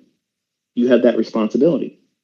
And when you are young and you live vicariously and recklessly and doing things because you're new money now and you're not responsible and you create a new being, a new life, a child, that's wonderful if you stay with them and that becomes a relationship and you're a family element. That's wonderful. Be fruitful and multiply. It's great. But what happens if it wasn't like that? You have now made your life and their life so complicated because you didn't plan your actions. You weren't responsible. All these things are a response to being not equipped to assume the risks. You didn't follow a process or a protocol, and you are just reacting to the circumstances. Oh, wow, they want to lay down with me? Oh, I'll do that. And now that's what happened with me. My oldest son, Cody, that was exactly what it was. I had new money. I was attracted to his mother. I didn't know she was married. Wham, bam, thank you, ma'am. I'm a daddy. Gold digger. We're going to take you for everything you got. Well, I wasn't ready for that. Who would be? And when you flash your money and you flash your lifestyle, you're putting a billboard sign. Come take advantage of me. Both sexes, come take advantage of me. You don't think it can happen to you guys or gals? Look at Reba McEntire. Look at Kelly Clarkson. They got gold diggers. And it happened to them. More money, more problems. So when you start making money, the worst thing you can do is go on social media and tell everybody what you're doing. Because you're going to have ambulance chasers constantly coming around looking for an opportunity. I got people all the time on the road. Literally. If I'm in my vets, I got assholes that run up real quick and it would look like, oh, they want me to race or they want me to launch it. They want me to take off. Or they're just toying with me. They just want, look at me and smile like, yeah, I know I can't beat you, that type of thing, because they're running little rice burners and bullshit. But what they do is they run up real quick and they hurry up and jump in front of me and slam the brakes on. I'm already expecting it. That's a scam. They want me to rear end them in my Corvette and then claim back injury and disability for the rest of their fucking life. That's exactly what it is. So I drive with every expectation, giving lots of room in front of me. My wife doesn't do this, and that's why I don't like her driving my cars. She has her own car on her own policy. And I keep it that way because she drives recklessly. She drives aggressive. She drives on people's bumpers. Like she's nuts. I don't like to drive with her. But she keeps so little distance between the car in front of her and her front bumper. She doesn't let that opportunity present itself. But what she doesn't realize is she's riding on the person that may be that kind of person that says, okay, well, I'm just going to put the brakes on and I got you. So every risk that's out there, there's someone that has more experience that would have saw these things coming. And as a mentor, I try to convey that. It may not be an analogy that makes sense to you. It may not be so apparent, the lesson that I'm trying to draw from for you as an audience member listening. You might be too young to appreciate some of the things I talk about, and older folks can say, yeah, you're spitting facts. It makes perfect sense. That's exactly how I would have said it if I were you. But you're not all of you are going to be able to relate to the things I'm teaching or the way or teaching style because your youth is in the way, just like my youth was in my way. But over time, given enough experience, that experience will lift you like a feather. It'll carry you above all these problem times. When it's problematic and you're going to likely do it wrong, your experience will tell you, this is where you're going to probably do it wrong. So don't bother. Take a couple of days off. Demand that it does something exceptional where it's really confirming that what you were expecting is likely to occur. That's not weakness. That's not knowing how to trade and other people are going to be able to say, I did this and I did that. It's so funny. Just look at the last 2 years. The people that talk the most, every time they put their fucking foot in their mouth, oh, I'm going to do this. I'm going to prove ICT this. And they look like fucking fools. And I'm staying in my own lane, just doing what I'm doing. They're wrecking themselves because they're trying to use social media the wrong way. And it backfires. Just like some of you that are young, you want to be able to present your funded account, certified funded account trader, your withdrawal, because you need other people to believe you. Because you can't believe your own success. That to me is astonishing. I'm not saying every one of my students or anybody else's students that share their accolades and success and their withdrawals and profits that they've made and their success and milestones. Not all of them need that. But largely, most of them do. Because you can't believe that it's happened to you until other people acknowledge it. And that's a sad state of affairs because that's what our humanity's become. We've been beaten down to think that working too much all week long to make too little money, starving ourselves from family attention and time with them, calling that the American dream, calling that a success story, that anything apart from that that's profitable feels like a dream. And we have to be pinched to be reminded that this really happened. You really did make money.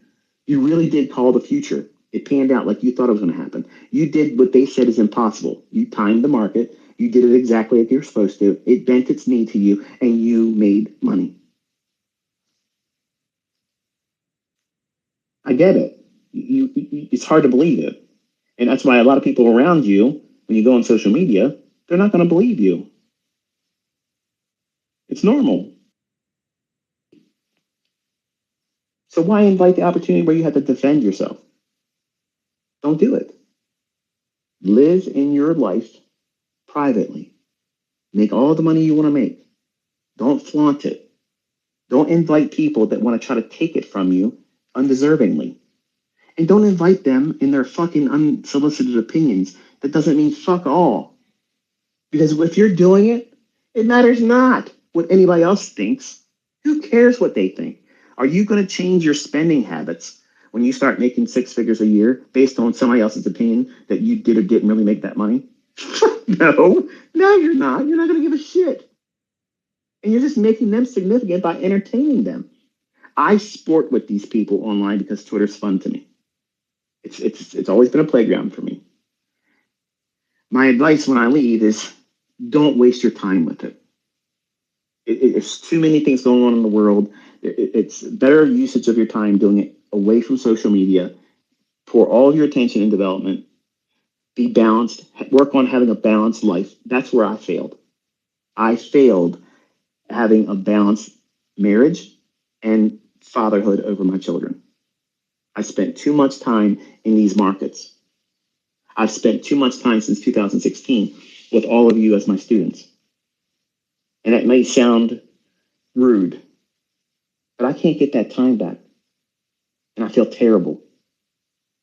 I feel like I cheated my own children.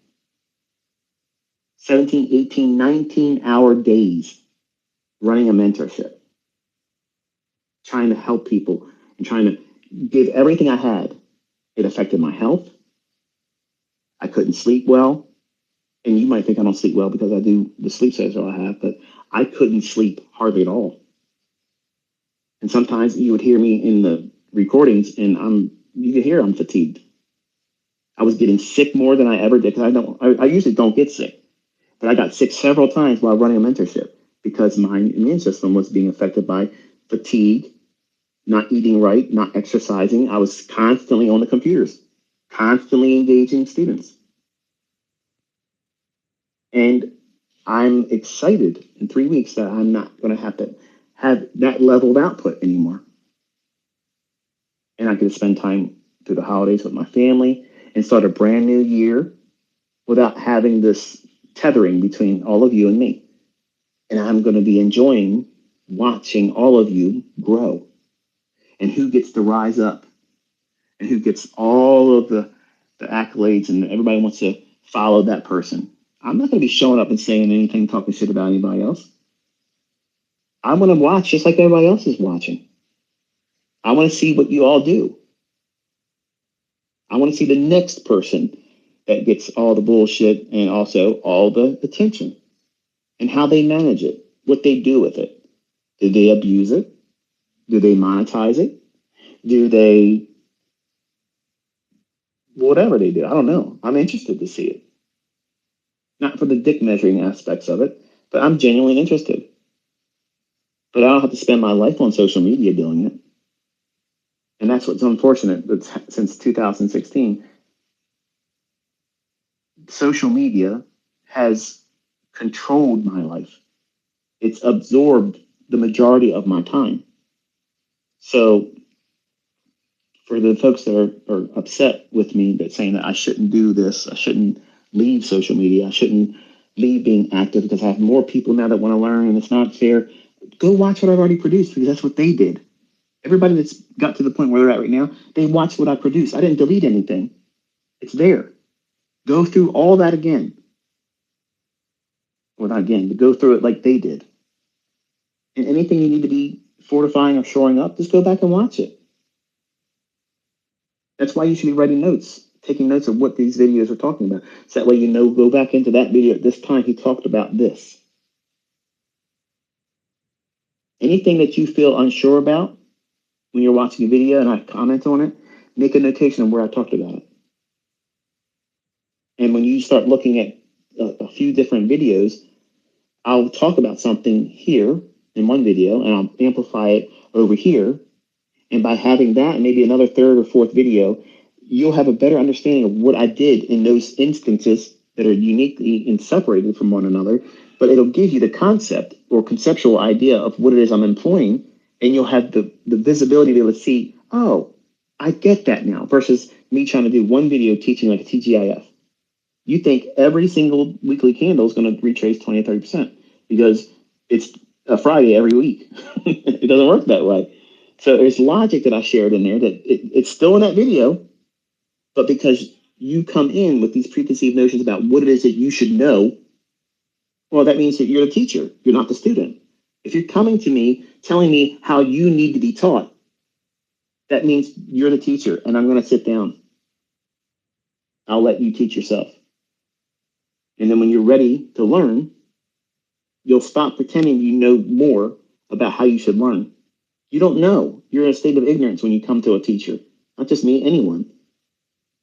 And you have to have modesty and respect that you're expecting these people that are not obligated. I'm not obligated to teach you fucking nothing. I love doing it. But I have had my feelings hurt being very interested trying to help some individuals, and they literally turn around and kick me in the face for doing the very thing that I would have done for anyone else and wish they would have done for me when I was coming up. But I'm not going to lie to you and tell you something that you want to hear that isn't going to help you. I'm going to tell you how you're going to fail, how to avoid it. These are the things you have to work towards, and it's going to be a struggle for some of you. Not all of you, but some of you are going to resist it. And the longer you resist it, that means that it's going to take you that much longer to learn how to do it consistently. With all of that said, these things that keep creeping into your trading development that are problems, it's the fact that you have not learned properly from the things that are being negative in your progress. And you're pretending they're not there. And you have to tackle them. You have to remove the invitation for them. You have to remove the setting, the opportunity. And the easiest thing I can try to communicate to you is there are times when the market is going to be harder. And when you can identify that, it's best to not do anything. And it matters not if Joe Schmo and his mentorship horseshit is made whatever he's supposedly made at a time when you maybe have made it public knowledge that you're not doing it because you don't think the market's going to be conducive for high probability trading. Whenever someone says that on social media, I guarantee you, when I say that stuff, the people that say that shit about me, where I got multiple accounts and multiple laptops trying to buy and sell the same bullshit, they themselves are working very, very hard to come up with something to say, ICT said, don't do this, but here's what I did. Because they need that to feel good about themselves. They need that significance. They need that dopamine hit. They need to be able to feel like they outsmarted me. That's not the wrong, that's not the right thing to do in trading. You're trying to constantly measure up to someone else. The people that make money don't give a fuck. I don't care what these people make or lose. I don't care. Their methodology, I don't believe in. It's mythology. It's made up fairy tales bullshit. If they made money, that was chance. Just like when people go to casinos and they get lucky at the slot machines. It isn't skill. It's a ratio. At some point, after a certain amount of money goes in the machine, then it pays out a certain percentage. That's how it works. It's running on an algorithm. Oh, shit. But by having a logic of knowing when to avoid certain things in certain climates, when not to trade, and when to put a limitation on yourself. I can only trade if it does this. And it's got to be rooted in sound logic. That will prevent you from wrecking yourself. It'll instill discipline, self-control, and you will not invite the tendency to over leverage, over trade, and revenge trade. And you won't fear missing any move. You've already given yourself permission. How disarming is that? Yeah, I already know that this is probably going to be a week where it moves around a lot, but I might not be that precise this week. So I'm willing to let it go, even if I don't take any trades all week long. You've done it outwardly, already committed it to it. You committed yourself to it, so that way you're not going to feel any regret because you've already told yourself, you've given yourself permission. How many times have you done that in your trading? You've given yourself permission to not take a trade this day. Even though you think it might do something, do you outwardly say to yourself, you know, Michael, you do have permission to not take a trade today. Nobody's expecting you to take a trade today. You don't have to trade today. Guess what that does psychologically and subconsciously? It disarms you so that way you're not out to prove shit. Then your visibility becomes more clear. You'll see the setups that are really there versus I need to have something so I can go on social media. I need to do a live stream so I can show my bullshit working and then losing. It's human error constantly repeating itself over and over and over again. And they don't see it. You don't see it. And it's correctable. You can replace this methodology that invites failure. You can replace it by simply giving yourself permission to be imperfect. And you don't have to trade every day. And once you disarm yourself like that, your objectivity looking at price, it becomes clear. You don't have anything to prove. You're not out there trying to prove your concepts, my methodology, or whatever it is that you're doing works. You're just focusing on, is that setup really there? Does it fit what I'm expecting the market to do? And then what happens is you become a well-rounded, balanced, professional-minded trader. And by doing those things, by contrast, it'll lift you like a feather. You'll just float above all these other problem times where everybody else is like, where the hell did that come from? Why was the market so hard this week? What this market creating all these problems for? Why does it keep having all these deep retracements? You're not on social media laughing at them. You're not in there, kicking sand in their face, but you're smiling. I'm glad I didn't get caught up in that bullshit. You're wiser now. So stillness is a very, very good skill set. And the sooner you learn to give yourself the permission to be still, the better. So hopefully you found something insightful today from this. Hopefully I was inspirational in some aspect of sharing what it is that I felt inspired to talk about. I'm not tired, but I can hear my wife down here. She's getting aggravated with the puppy, so that's her way of letting me know it's time to come down here and help me. So I'm going to wish you a very pleasant Saturday. Hopefully you enjoy yourself this weekend. You're safe and you're in good health. And I will be with you all tomorrow, Lord willing, at 5 o'clock Eastern time tomorrow to do a live stream market review. And then we'll see what we do in the opening. So I'll stay with you for about an hour tomorrow. Until I talk to you then, be safe.